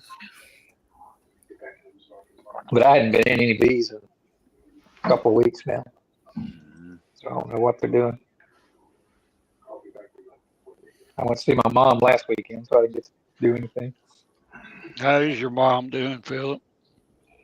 She's doing all right, but she's starting to mentally. She's getting to where her Alzheimer's is catching up with her pretty good. Her birthday is today, actually. She's 90 years old today. 90 years old. Wow. 90 years old. Happy birthday, Mom. Happy birthday. My mom is on the 18th, Philip, and she'll be 81. Wow. So she's behind yours there for sure. Yeah, she's. Your mother I is called what? her. Did you say, Mark, your mother's what? 81. She'll be 81 on the 18th. That's not so old. Mine will be Come 88. on down, JW. I'll introduce you. JW might want to be your stepfather. Hey, I'm old enough to be. Just stay out of my deer stand. That's all I say. Just stay out of my deer stand. hey, listen, you don't want that. He's sarcastic and has an attitude problem. Steer clear of that guy. You'll be wanting to come up here. You see all my deer I've got. Yeah, I'd like to hunt Illinois. Yeah. Go down there and hunt antlers. Illinois, I don't know why they hunt antlers. Here, though, right? Yep. Yeah, they did a lot around here too, these young guys. I've got a grandson-in-law that he spends all of his extra time looking for deer antlers. Yeah, you can't eat them.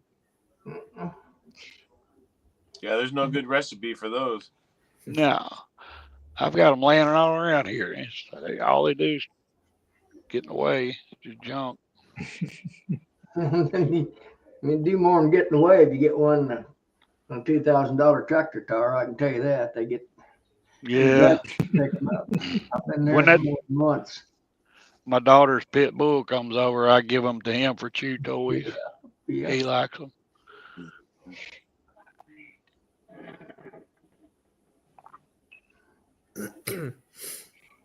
So what kind of questions do people have in the comments? Surely somebody's got a question about something they're seeing or going on.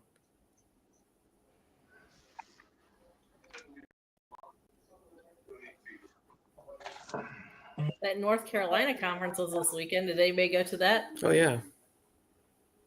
Well, nobody here's around North Carolina. Doesn't mean nobody went. You guys talk about feeding the bees. I'll put out some more pollen in my robin stations again today, boys, and they're doing about the same. They were just packed. So that's how much pollen I got around. None. They're bringing in a little bit of something on their hind leg, but it's just a little old tiny few specks in their pollen pouches. I don't know. I'd say it's skunk cabbage. I looked at all my checker maple trees again today, and they just flat aren't bloomed out yet, boys. Here, I know y'all got them because I see your pollen, especially in Matt's case down there, but I do not have it yet. Is that skunk cabbage actually blooming up there? Yeah, a little of it is. I bet that cost some money. What, the skunks or the cabbage? No, Larry Moore said he had a shed go through a combine tire last year.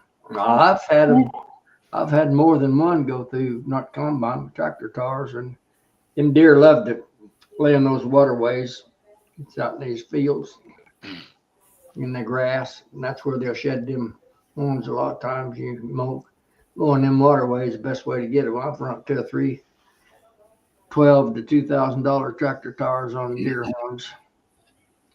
That makes you really appreciate them. I seen one last year, JW, over in Arkansas, one of them great big dually tractors, and he got too close to that guardrail and went up over the guardrail, and he nearly flipped that thing. Yeah. Yep. Yeah, you watch those guys get up on some of those embankments. I don't know if I'd want to be in that cab when they go on that angle, Yeah. They do it with no problem. You would think it'd have to be balanced pretty incredibly because they go on a pretty steep incline sideways, and you'd think it would be no good. JW, have you learned how to catch a big crappie? No. They don't have big crappie in Illinois. Yeah, we got a few, but they're bigger. Biggest ones I catch down south. But I caught an 18-incher last year. I got pictures of him. I can pull my phone out, I guess. Was it a crappie? Yep. sure it wasn't hybrid, some kind? No, it was a crappie. Yeah. White crappie. Bruce, you might need to come in and tell us about it. Well, I've been seeing a lot of pictures from Grenada down there. They've been waxing them. Big ones. Yeah, but you about can walk from boat to boat down there this time of year. I'm sure, yeah. Yeah. I've fished down there quite frequently. That's the way Reelfoot is. Same way. Yeah. They see you catch one, it'd be 10 boats come up there. Throw their hook in the same place you got yours. Yeah. Grenada, Enid. I've seen that out in Lake Pontchartrain back in the day when we used to fish out there a lot. Yeah. What it is, it's all the Missouri people. They come over here fishing. They want us to show them how to catch fish. See? Nice. That's what it is. Hey, I don't want you to show me how to catch them. Just catch them and let me know when the fish fry is. There you go. There you go. Yeah.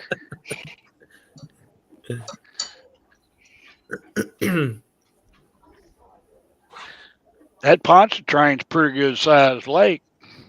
Yeah. Yeah, it is. Big surf pond, isn't it, Joey? Yeah. Big. That's where they pump all the New Orleans sewage when the hurricanes come through or rains.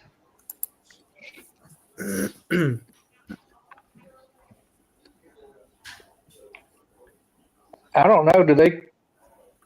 I went crabbing in Pontchartrain when I was a kid, but I don't know if they do that anymore. Oh, yeah. Did you catch the crabs? I I meant the can't kind remember of if I crabs in caught the it. water.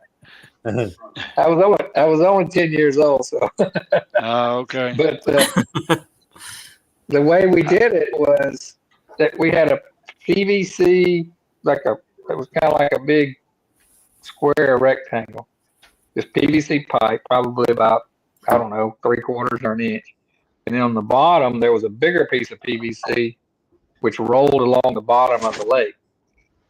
And you'd put the top bar right at your waist, and you'd have a dip net. And you'd run it through the grass with that, and those crabs would take off when that PVC on the bottom would hit them.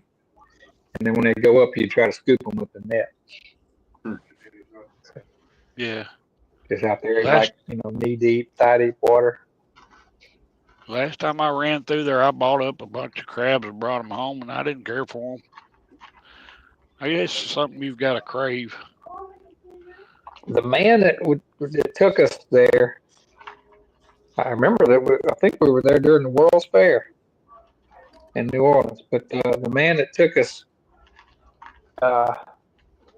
he would, out behind his house, he had a little plywood, shallow box, and he was running water through it constantly. So he'd take those blue crabs and stick them in there, and he'd wait for them to molt. And as soon as they would molt, he would take them and throw them in the freezer. And the restaurants would give him $5 a piece for them. Yeah, soft shell So they would crab. take them and Yeah, that's what I and bought. stuff them. They were soft shell, were kind of blue looking, but I didn't care for them much.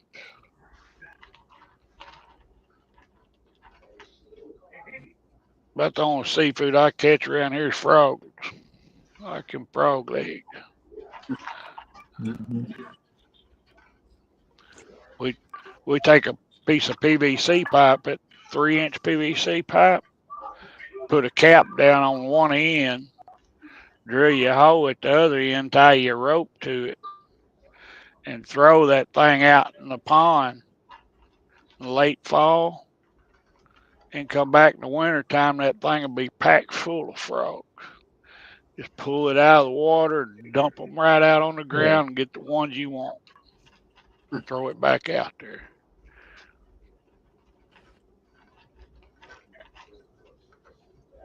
That way you ain't got to sit out there all night and try to gig them. Yeah. Get your frogs early. Do you still have frogs? Man, I got frogs so big, I think they're Africanized over here. They eat my bees. My little frog pond out there's got that algae on top. And them bees, they'll come down there on that algae, and them frogs just they eat the far out of them. Almost like the bee disappeared, huh? Them frogs will poop on my driveway, and you'll swear it's cat poop. You look at it, and it's layers of bug shells, and it's the frogs. It's how big they are.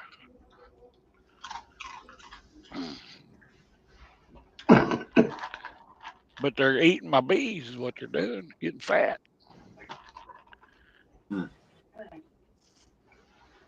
Yeah, we don't have frogs that eat our bees, but we do have those.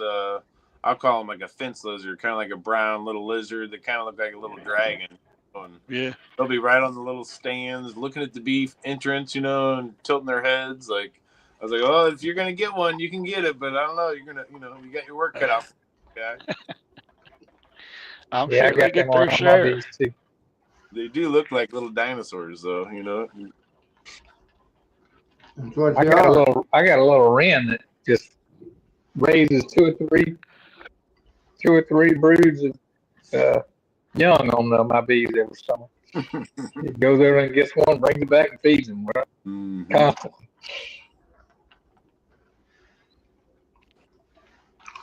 This is the first night I've heard Tom be this quiet since I met him.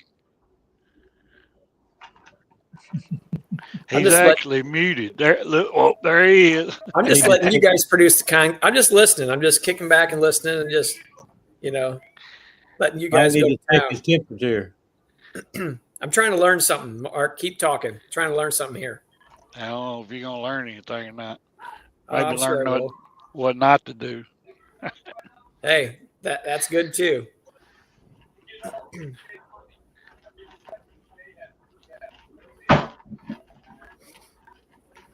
Yeah, but what a blast it was, getting together with Tom and heading over to KWs. I mean, I highly recommend anyone that's, getting to know anyone on this kind of chat and on the show to reach out and try and do fun trips like that. That's making memories, and I know I sure had fun, and hopefully tried to annoy JW and Tom at the same time, but It was good. I liked it. I had a good time too. I'm just disappointed that Tuesday it was really windy. I mean, those winds had to be, I don't know, pushing 40 miles an hour. Yeah, they were 125 no matter what. I mean, never died down. Wednesday morning it was bad here. Wednesday morning. I went from here to Walnut Ridge, and I went across the Delta going east and west, and it was coming up out of the south. And I got over there on the other side of the river, almost to Kennett, and I got down to 30 mile an hour, and I was loaded. Wow. That's how bad it was. Really pushing on you, huh? Yeah, I felt like I was riding on 9 wheels. I was just going to ask you if you ever been out on that open country before where that wind's kicking up. Remember what you told me, Mark. Remember what you told me. Yeah, we might not say that.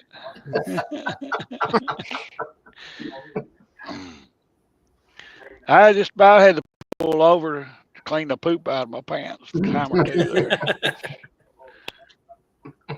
Yeah, it was pretty rough. Somebody told me today when that big wind came through that the local high school, their band has a semi tractor or trailer, semi tractor trailer, and it blew over in that and ruined it. I think they got to get a new one. I imagine it did. Yeah. One of my main spring markers showed up today for here on my red-winged. When the red-winged blackbirds show up here, there's not much cold weather going to be left. But my long-range forecast is forecasting a couple cold days in April. and they get that. Yeah. We had a snow. I don't know. I lose track of time. We had a snow the 14th April here. I don't know, 4 or 5 years ago, because I know it pretty well wiped out my bee population that year. Yeah. It was on for, I don't know, a week or 10 days. I pulled the heaters out of all my wells today, the well houses. So I hope it don't get cold. Hey, Joey, do you see that? Yeah, I don't know who that is. I'm pretty sure it is Mr. Todd. I don't see his video. Everybody close your eyes. I don't even know. Let me check something here.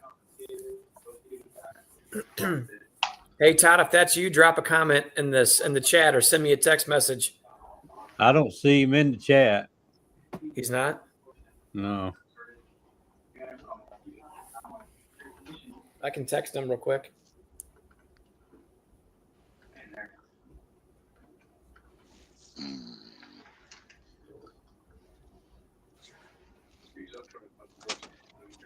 Okay, it's him. He heard me. That's him. Hey, Todd. Hey, what's up, guys? Okay. We just want to make sure there wasn't anything nefarious going on there, you know? No.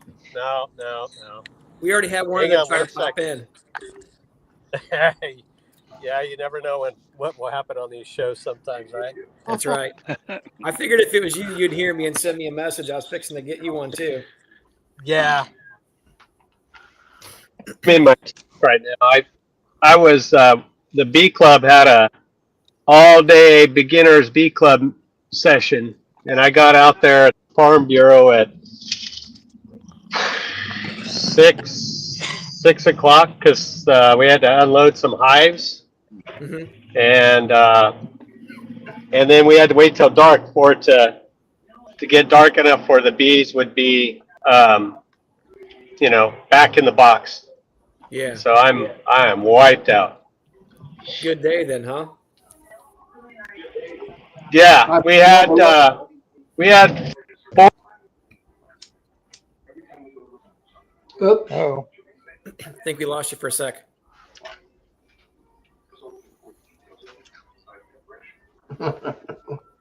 Still there, Todd? We can't hear you.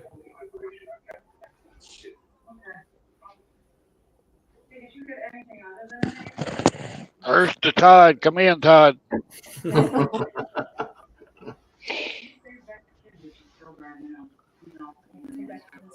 Yeah, we can come back to him. Yeah, he was good and loud and just disappeared. Mm-hmm.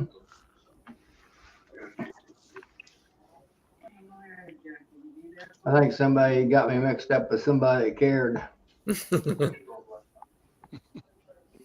Yeah, when I seen his name, I'm like, surely that's Todd.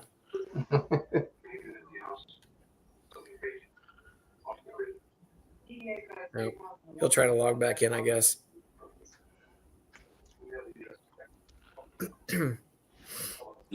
Joey, those bees you had in that video a week or so ago, they're going to be ready to split here before too long. Yeah. Those are some strong looking hives.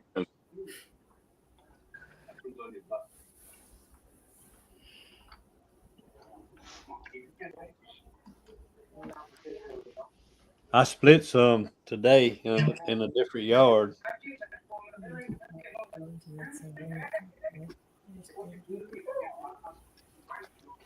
Oh, goodness. You got some drones walking around down there, ain't you, Joey?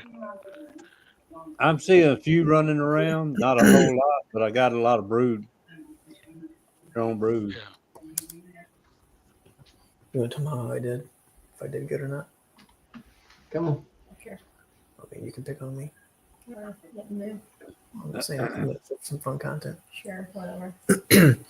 Hey, so we went down to Southern Missouri Thursday afternoon to a bee club that was down there to give a presentation, and I feel like it went pretty well, but I'll let Melissa pick on me if she thinks it didn't go well, or because Melissa's going to be brutally honest with me. She won't tell me if I did horrible. She'll be sure to let me know. So let's hear it. How did it go? He actually did well. He stayed on topic. It didn't go off telling short story longs. He stayed on time. I only had to do this to him a few different times. But he did good. There was one little mix up, but I think that was because he got ahead of himself on a slide. But it went really good. Normally she's sitting down there giving me looks or making gestures or whatever. And I'm like, knock it off. You're distracting. And there was one gentleman in the crowd here. Actually, I'm going to back up for 1 second. Okay. And I want to do a poll with people who this is funny. This is going to get Melissa fired up. And that's what I want. Okay. So I want to give a poll for anybody who's ever given a presentation. And I don't mean big presentation. It could have been a small one, right? At a local bee club, or I don't care, wherever. It doesn't matter where it's at. Just if you ever give a small presentation, do you all like for people to ask questions as they go along? Or would you rather finish the presentation in what you have? And I'll tell you, I always do a Google Slides presentation. So it'll have some pictures, but it'll have some content. It'll have bullet markers and things like that to help keep me dialed in and on task so I don't run down any rabbit holes and things.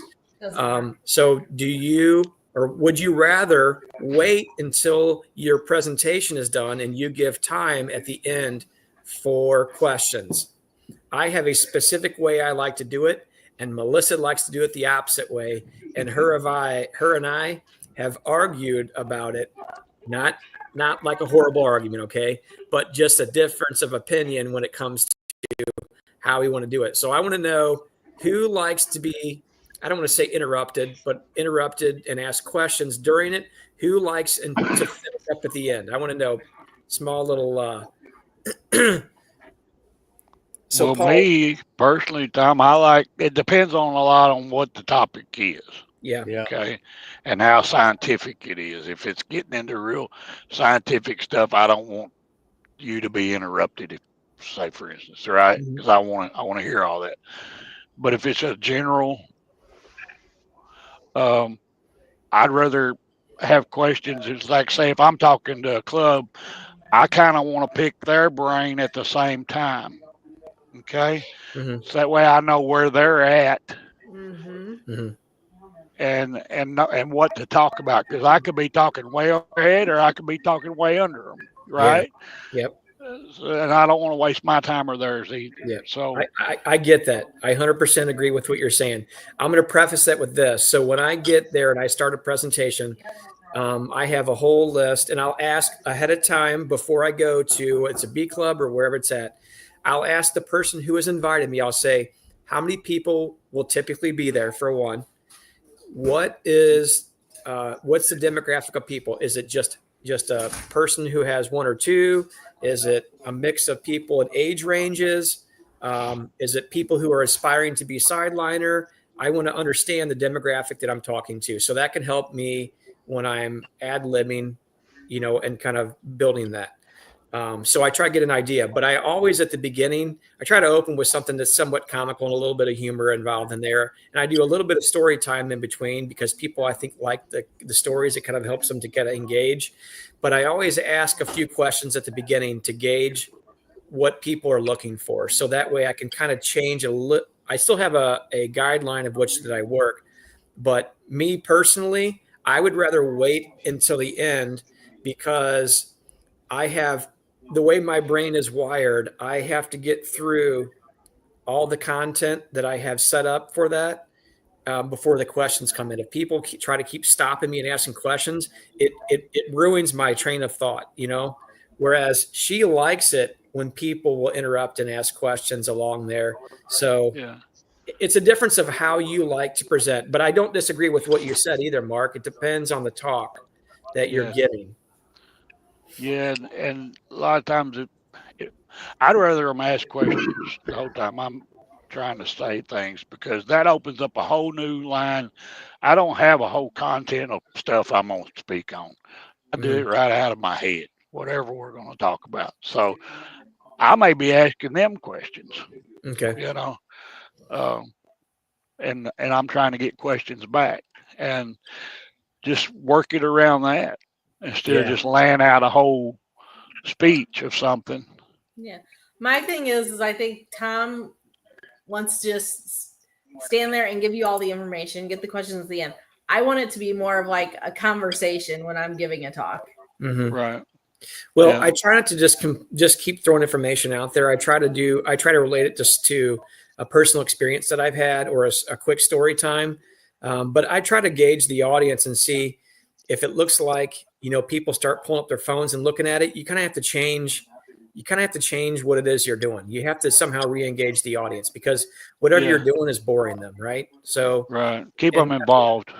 Yes, that's right. Keep them that's involved. right. Yeah. Yeah. But I do see like where you could get into a little bit of trouble doing that too, because if you get somebody who just keeps asking you questions and keep at, one of them, and then you kind of have to stop them and say, well, I can answer more of this later on. I need to move on or something like that. I had to do that the other night because I did try doing what Melissa suggested, and the topics that I was working on, they warranted asking questions at the end of each one of my little segments that I had, and there was 3 of them. So that one kind of worked that way. But there was one guy that I knew immediately when he started in on it. I picked this guy out of the crowds. I knew this guy wasn't going to stop. He was asking questions, and he was trying to take me down a road that I need not go down.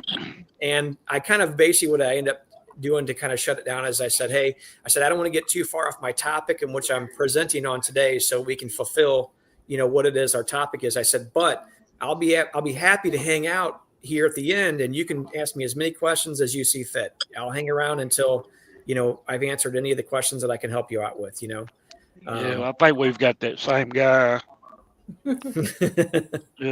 Kent Williams was trying to give a little speech, and he got off on just little bitty beginner things, and I'm like, man, you got Kent Williams here, we don't need to be talking about the size of a box, come on. And it went on and on and on. Of course, Kent, bless his heart, he answers every question. Oh yeah. And you just had to sit through it and listen to the boy ask questions, Well, I want people to come away with some good information, so I want to cater it to what they're looking for too. But that's why I try at the beginning, I try to gauge that. So whomever is asking me to present, they should have a very good idea of their club, the people that are there, the topics that they're looking for, what type of information would be useful for them and what would not. And again, that's when I start off, I'll ask a few questions to kind of gauge where that might need to go. But again, people can sidetrack me very easy when it comes to it. And she always picks on me, Mark, like brutally picks on me. And she's like, you over explain yourself. And I'm like, no, I'm very detail oriented. And that's how I operate. I'm like, there's a difference. And she's like, no, there's not. Yeah, so you're a perfectionist when it comes to that is exactly detail. Right. He over explains things. So this is my thing. Like the talks she's wrong, by the way.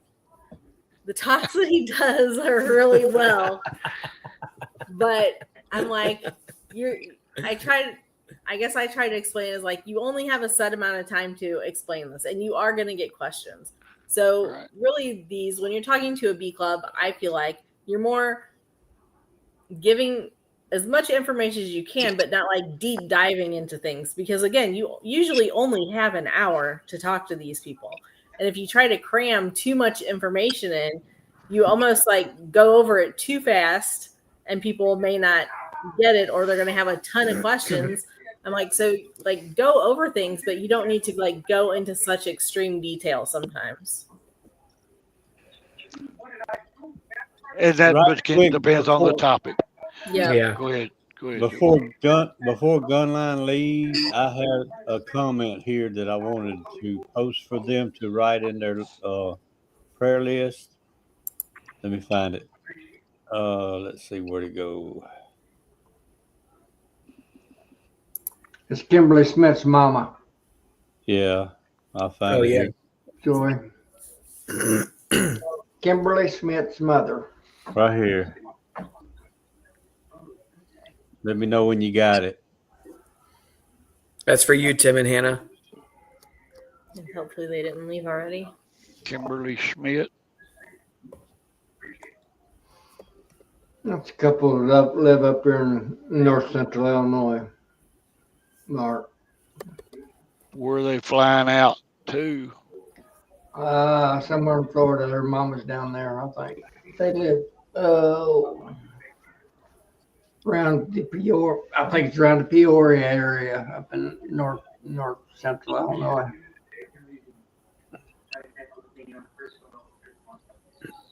Well, we'll be praying for Kimberly and you too on your way.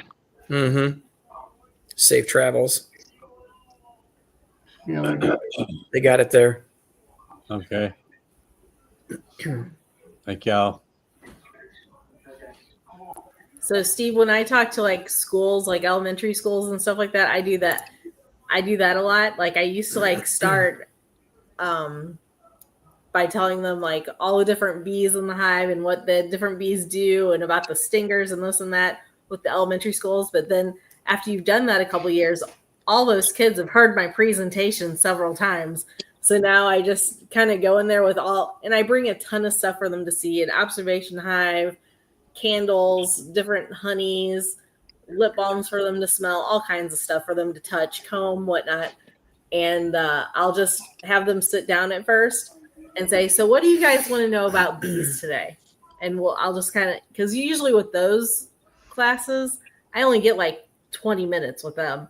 So I'll usually talk for about 10, 15 minutes, depending on, because you're kind of judging the temperament of the class. Like, are these kids that I can let walk around for 10 minutes? Or can I only give them 5 minutes to walk around because they're going to be crazy? So that works out really well with the school age kids. Melissa does those completely by herself because I'd want to bring a paddle and start beating butts when they wouldn't listen. So I don't even go to those. Our club does them at the school, and I've never done it. I've thought about it, but it's just never to where I can do it. I'm out on the road. I don't get a chance to do that. So I think it would be fun though. The one that I do every year, it cracks me up every year because it's like a Missouri Heritage Day is what they call it or something like that. So I'm there from like 8 until 3 in the afternoon. And I have kids like every 20 minutes, like a new class every 20 minutes all day long. There's like an hour and a half break for lunch or whatever.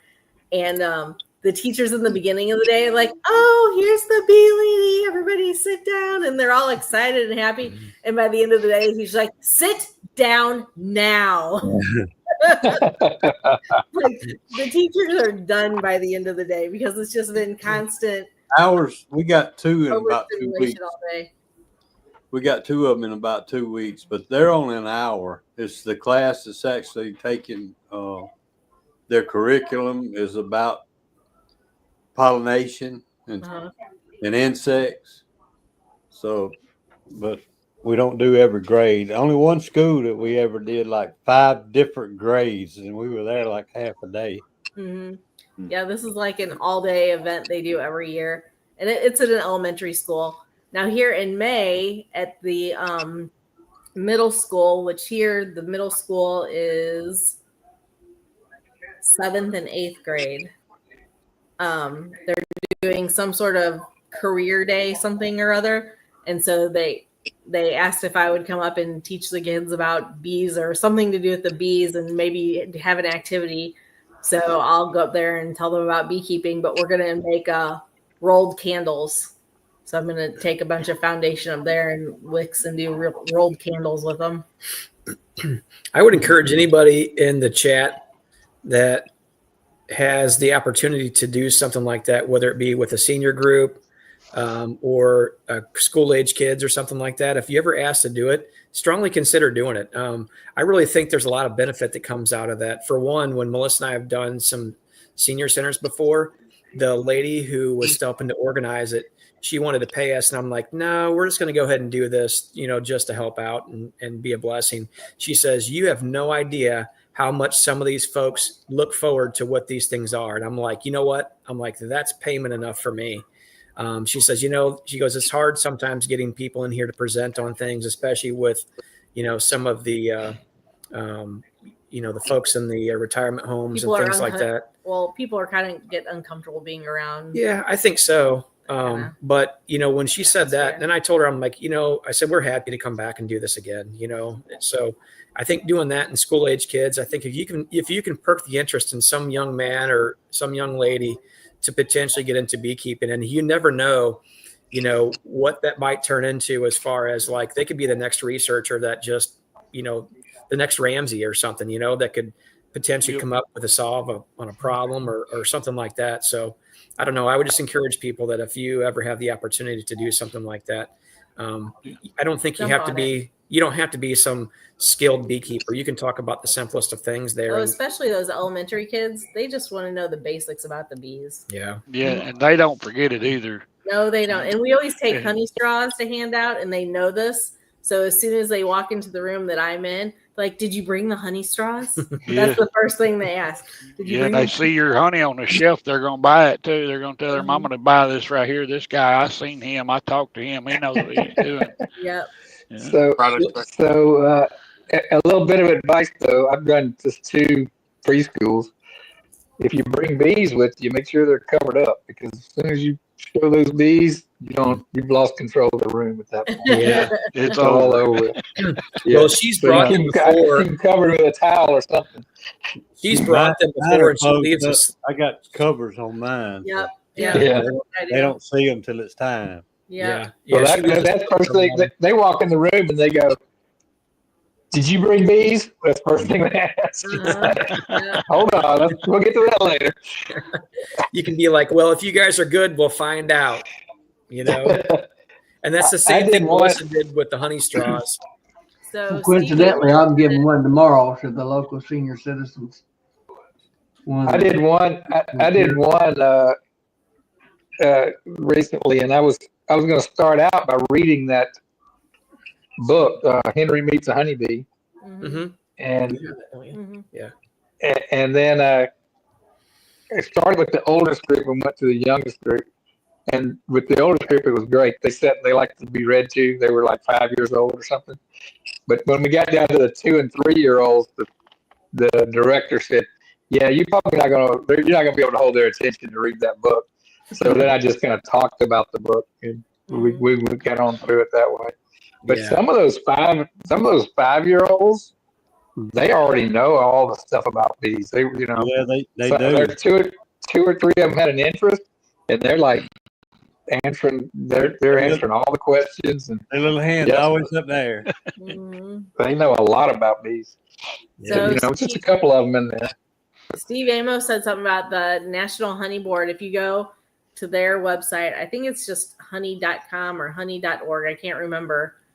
They have really, really good materials on there, and you can pay for them, or they have sheets that you can just print off yourself that you can download and print off. So you don't even have to pay for it. And that's actually what I do, is I just print off all these sheets. So when the kids leave, I give a stack of sheets, information sheets about bees, and the honey sticks to the teachers, and then the teachers can hand them out at the end of the day. Yeah. That's cool. Chris has got a website there. Yeah, Chris. Honey.com. That's it right there. Yep. Yeah. Thanks, Chris. Man, Chris is working the background here. He is on top of it. Yeah. Joey, is he on your payroll too? I'm saying. Shoot. No. Farm. I had one. And you never know what you're going to get with kids, but I had one little girl that, at the end, I'd let them taste the honey. And one little girl started crying. And she says, "I don't want to taste the honey." And I was like, "That's fine, you don't have to." And she said, "I don't want to take the honey from the bees." See, I used to, when we first started, I'm like, I'm going to take honey for them to taste. And then we kind of were talking about, like, that may not be a good idea, because God forbid you get a kid in there that has some sort of allergy. Yeah. And then, so that's why I started just bringing the honey straws, and I give it to the teacher, and then the teacher can send it home with them. Yeah. sometimes parents can be a little weird about their children, and I'm not trying to, parent anybody's kid or do something weird. And I told her that. I'm like, hey, look, I'm like, are you giving those straws to the kids? And she goes, yeah. And I'm like, don't do that anymore. And she's like, why? And I'm like, I had some stuff cross my mind, and I'm like, I hate to be this way, right? But it's the climate and the world we live in. I said, give the straws to the teacher. And then if the teacher, with the intention, obviously the teacher is going to pass them out to the kids, but give them to the teacher, and that's that. If the teacher hands them to the kids, I'm like, I feel like we've just escaped a little bit of some type of weirdness, Well, I always ask the director if it's okay if they taste the honey. Yeah. If it's a preschool, the director should know all the kids' allergies in the school. So that's a little bit different, where at an elementary school that may not. And they also because it's scheduled, they also should be telling and asking the parents, tell them what's going to happen. Right. Hey, Jeremy, go ahead. I'm sorry. Okay. I was just going to say I'm scheduled to do a presentation to adults in August for it's for the Pepsi company. Cool. Frito-Lay Pepsi. Yeah. Mm-hmm. So it's not a big group. I think they're going to have like 30 people there or something. But I'm a little bit nervous about that. To sell too. I always would. Talks. I always take product to sell. Yeah, I think I'm on. If Noah's available, I think I'm going to have him set up a table to the side. Sure. But that's what they told me. They wanted me to bring stuff. Bring a table. Well, you have a really nice presentation with all your stuff too, so that should move pretty easy. Yeah, I don't know. We'll see.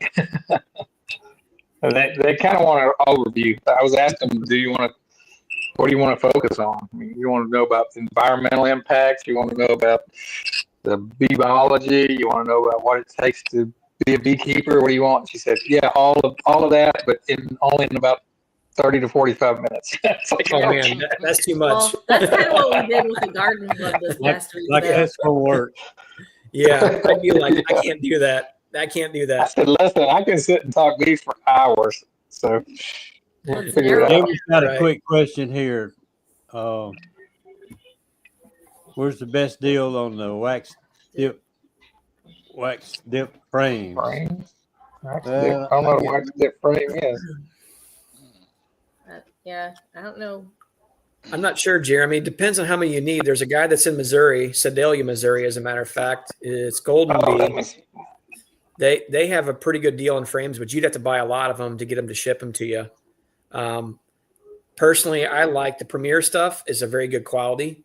I'm also a very big fan of the Acorn frames. That's all I've used in any of my supers. They're a little bit heavier.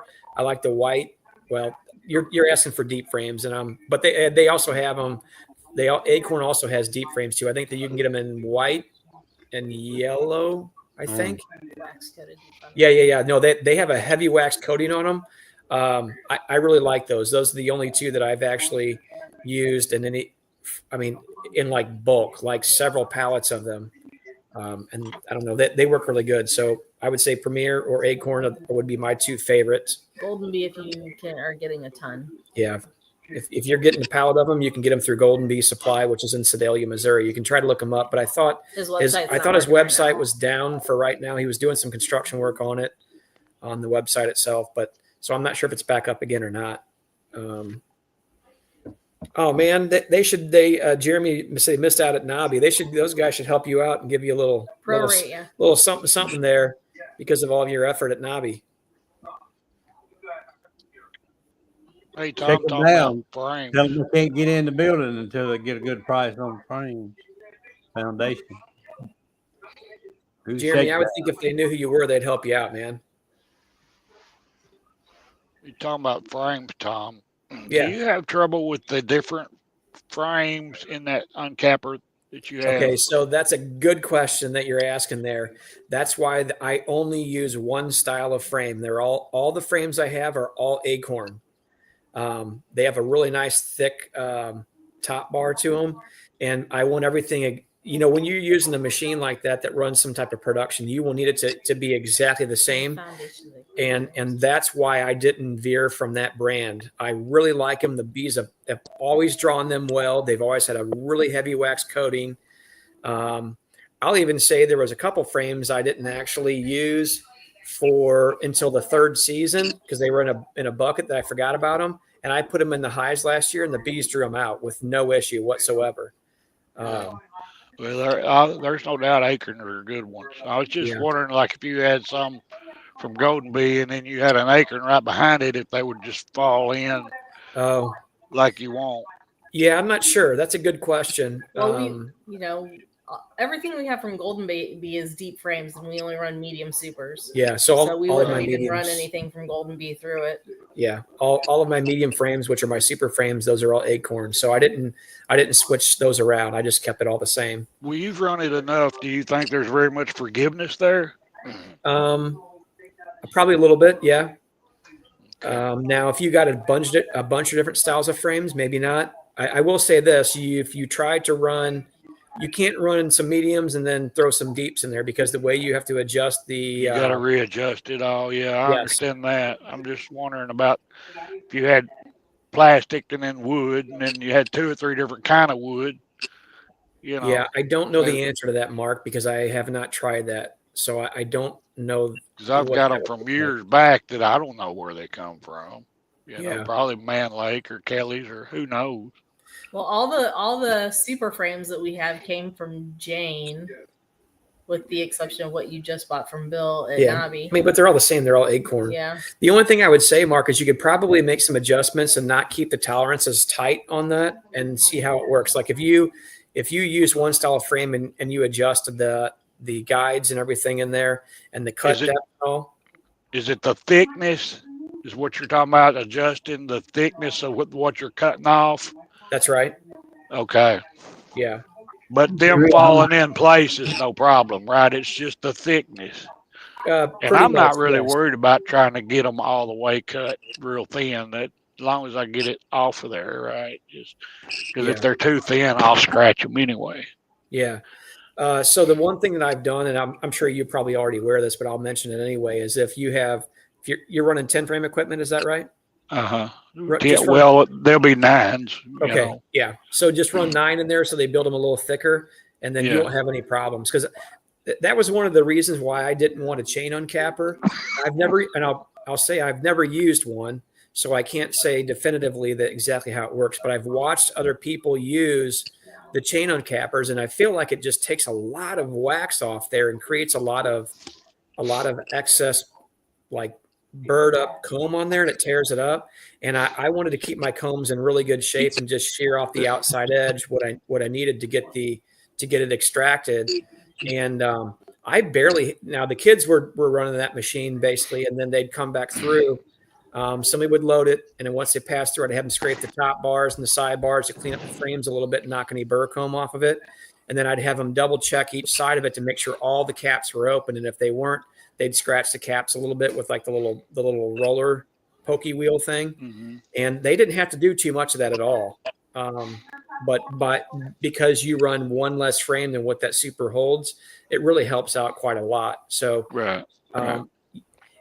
I'd like to say that the frames are not going to be that big a deal, but I don't know. I only have 1 year of experience on it, so it's hard for me to say that.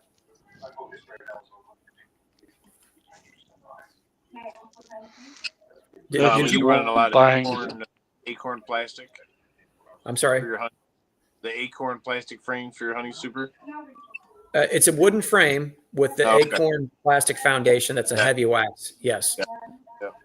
I'm not a big fan of plastic frames themselves. I'm not saying there's anything wrong with them. And I have some in my operation, but I don't go out and buy a lot of them. They're just not my favorite. That's all. I don't know. I like wood, I mean, you're a carpenter. You understand that. Yeah, I like wood. But most of them top bars are the same thickness, aren't they? Pretty close. They may be a little bit longer, maybe. I don't think there's a whole lot of difference in them. But like you said, when you get that thickness set, you don't want to hit that top bar. Mm-mm. So That's right. There's not much difference. There's just a little difference in the width of those frames. If you got one plastic frame and 9 wood frames and a 10 frame, you get a little more wiggle room. It's just right. a I little. don't use any plastic. All mine are wood. I got plastic foundation in them. Mhm. Yeah, me too. Yeah, I don't do any wired wax foundation anymore. It's just too much work. I mean, I'm just kind of lazy like that. And again, if I get a heavy coating of wax on those plastic frames, those I have never had a problem with bees drawing out plastic frames. But I mean, I'm not here to sell a plastic or a plastic foundation. I'm not here to sell one. People can use what they want. It's just for me, it's too much work. I mean, it's time is money, and I'm not gonna wire and embed the wire in the frames and stuff like that. I mean, it's just I'm not interested. That's all. Well, when I started, they didn't have plastic. Yeah. So, Yeah, you fell into started. you fall into that, because that's all you had, and then you wind up reworking frames and this and that. And now I just, instead of reworking frames, I just give them away. Just give the old ones away. Yeah. Sometimes I've cycled those frames out with, I mean, as long as they're good frames and they're, there's nothing wrong with them, I'll cycle them out in like a nuke or something like that, Yeah.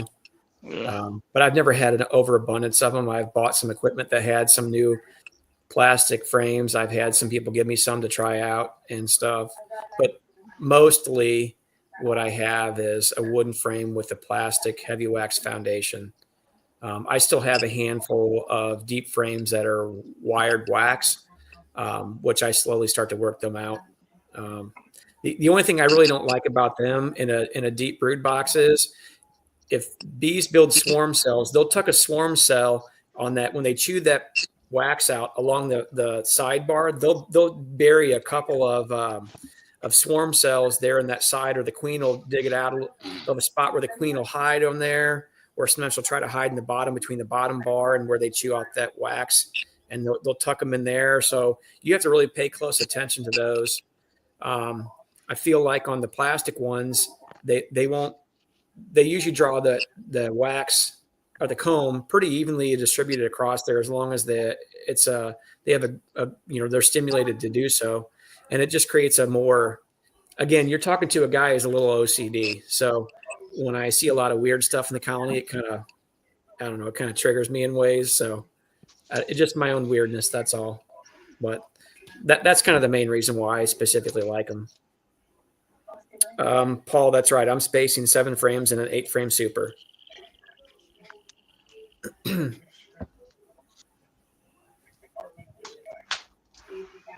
You guys are in the Missouri area. You got an answer for this question? If I have a strong single-story colony coming through winter, what would you all do? Add a second deep or a queen excluder, medium? Jay, I will say that depends on what you're trying to do. You're asking a guy that is not set up for honey production. So if your goal is to produce the maximum amount of honey possible out of that one colony, if that was my goal, is to do that, I would queen excluder it and I would put supers on it. Well, I would take that back. I'll say this. If you have drawn comb in your supers, I would put a queen excluder down and then I would throw the supers down. If you don't have drawn comb in the supers, I would leave the queen excluder off until they start drawing those frames out.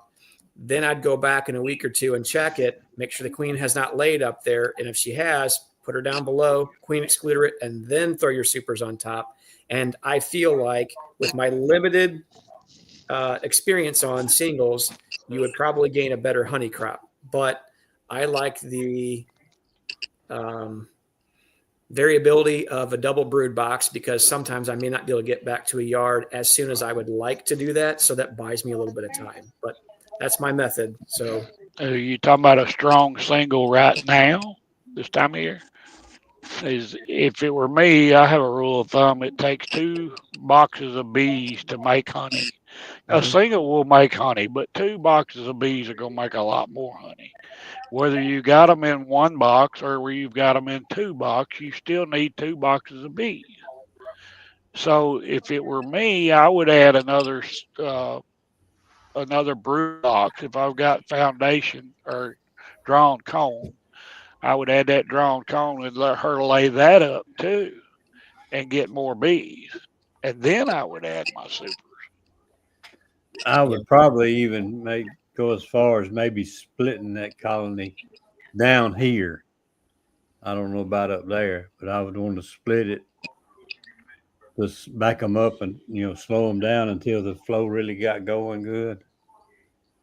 Because they'd be building swarm cells down here if you don't do some kind of split.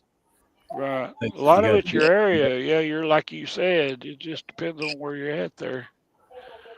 You'll definitely have to manage them a little bit tighter. If you're running singles, you'll have to manage them a little bit tighter.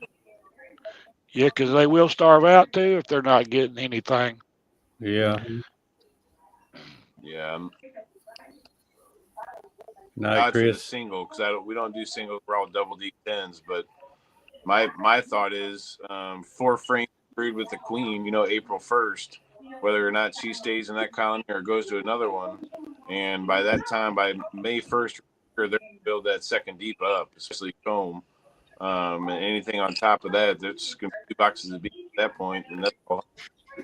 So, but that's in our situation, That's where I'm trying. April 1st is about 4 frames of cat brood, and bees with queen, and that's pretty much where I feel like we need to be for honey production and not be too swarmy before it happens. Yeah. I would tell Jay, if you have a few colonies, experiment a little bit. Try it out and see how you like it. I mean, just because I do it one way doesn't mean it's right. It's just what I like. That's all there is to it. So I've always tried telling people before, I'm like, if you have a couple extra colonies that you can play with a little bit, and it's not a huge deal if something goes wrong or kind of goes haywire or whatever, try some stuff out and see what works, because you might find a different way or a tactic or a management strategy that actually works better for you that everybody else says is not good. It doesn't work or whatever. I encourage people to try stuff because then I always tell people, I'm like, come back and tell me how it worked out for you because I'd like to know. Yeah, every area is different. I mean, I can go down the road 10 miles and it's totally different from here in my yard. It's just every area is different with the flows. It's worth experimenting with other things because you may find something that actually works better in one place than you do another place. Yeah, I agree with that. Mr. Todd Prater from California. Sir. Yes. Welcome to the show. Hey, Todd. I called back in because I didn't want JW worrying about me. I dropped off there and I didn't want him to I was worried about my friend very much. So he's been mopey the whole time you've been off. I bet he has. Well, talk about all their speeches that they make. I'm lined up to make a speech tomorrow to the local senior citizen center. Oh, what? I'm going to give a small dissertation on the sex life of a mint flavored toothpick.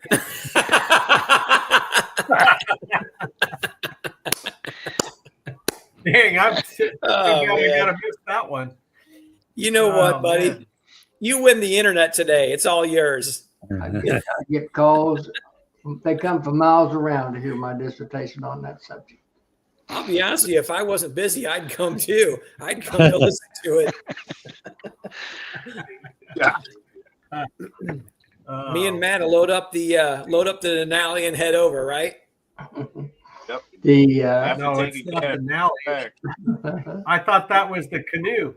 Load up the canoe. We're heading over. No, that's the canoe, I think.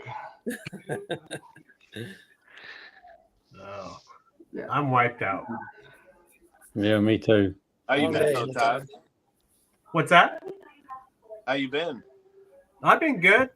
A lot of work, a lot of regular work, and then it's warming up where bee season's starting up now. So yeah, it's time to get real. Yeah, You got that's about it. you got a new camera person training. I see that. Yeah, but she got stung, so I don't know how. I don't think she's gonna be hanging out there anymore. Uh-oh. One and done. One and Give done. that question to Mark or Joey. And that Roy's question, give that to Mark. He can answer that one. He's a VSH guy. Would you like to add new genetics into my yard? Would like to add new genetics into my yard. The big fine VSH queens are a little chippy. I bred from common. Yeah and no. That's a hard one to answer. If I think a lot of this VSH is because a lot of people are receiving virgins and they're letting them mate in their yard, and they're seeing more of a hyper action going on with 2 or 3 different kind of breeds of bees mating, and you're going to get that, and it'll stable out the next year. Probably more than likely it's going to stable out for you. But if you bought them already bred, I don't think they shouldn't be mean. They shouldn't be. It's not saying they're not going to be, but a lot of that's who you're buying them from. I don't know a real good breeder that's you can buy mated VSH queens from, really. There's not many. The only ones that are coming on the market, Mark, that you might have heard a little bit of chatter about. So Corey Stevens sent breeders down to Chris Werner down in Florida, and Chris Werner is putting out some mated queens that will be, well, a cross between Chris Werner's drones and Corey Stevens queens. See, you're going to get that hybrid vigor either way. You're going to get it. So, I don't know. I would try to find a breeder that's got them in and getting them mated in his yards. What I would try to do. Somebody local. So I don't know much about them, but there's a company down there in Texas called the Bee Farm, and they run what they claim to be is pole line queens, and that is supposed to be a hygienic. Call it VSH, call it Mite Hunter, call it whatever you want. That is supposed to be a hygienic trait set that is built into the pole line queens. So for what that's worth. The pole line is more of an Italian base, isn't it? Kind of like. I believe that is. I believe they're the same, really. Mm-hmm.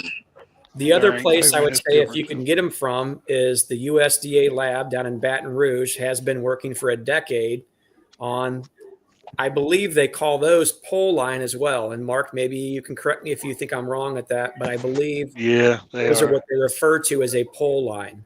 Well, they were bred for pollination. Okay. Big commercial guys. Yeah. So if you can try to get it, I don't know how easy that is. Joey might have more insight on that because he's dealt with Frank Rankovic down there, and that's not too far from his area. He might have some information on that specifically. I don't know. No, I really don't. But now I will say that hygienic vigor brings out more of the VSH too, in my opinion, because you've got that vigor there, right? Mm-hmm. So a lot of it depends on what drones they're mating with. Yeah. That's just the bottom line, really. I will say with my own experience, I have gotten a lot of virgins from Corey Stevens, and I've started like 3 bee yards with those.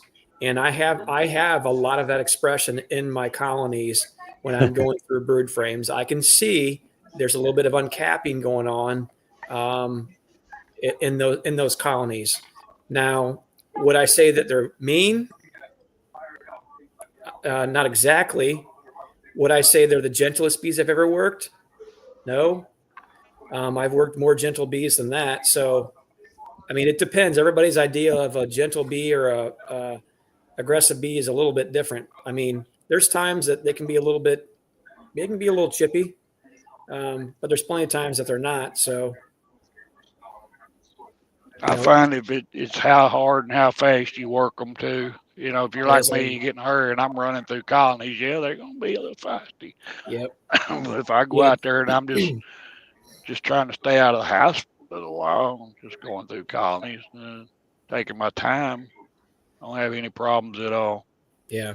I see that same thing, Mark. Sometimes you're in a hurry to go through there and you're going to piss them off, and it's just all there is to it. And, you know, sometimes when you've ticked off 1 or 2 colonies and you continue to go down the line, you're going to fire the rest of them up too. So, I mean, if you're a person who has the opportunity to go ahead and be like, well, I've gotten these bees upset, you can either go to a different yard and work, or you stop for the day and you work a different area, or you come back in a couple hours and work from the opposite side of the yard. Those are all things that you can do potentially, but it depends on what kind of time you have, I guess. I'm going to stick my head out and say, I don't care where you get them at, where they come from or whatever. You're always going to have 1 or 2 now and then that's going to, you open that lid up and they're coming out after you. Yeah. That's up to you to tend to that and take care of it, you know, and it happens. I don't care who you get them from. It happens. Yeah. Yeah. You can always hive tool test those colonies and put a different queen in there if it's not what you're looking for.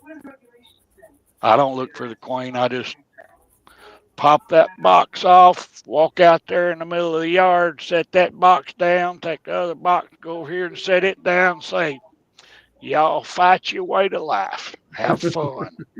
Yeah. The rest of the bees will take care of them for me. Yeah.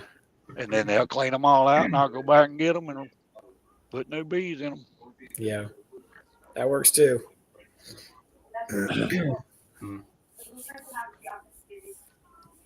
Yo, I'm getting sleepy. I'm fixing to have to get out of here. My bees kind of worked me hard the last couple of days. Yeah, you got an hour shorter night tonight also, Joseph. Huh?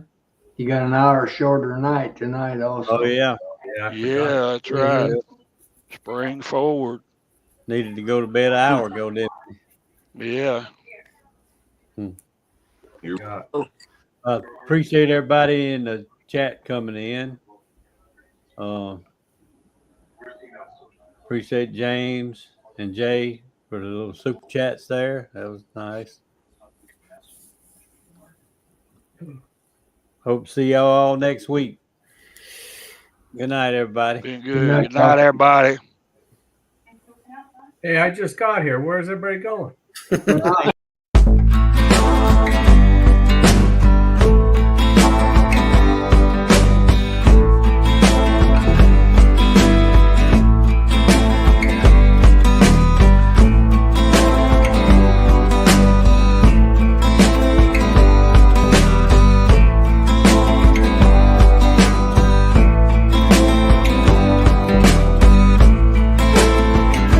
Shut us off.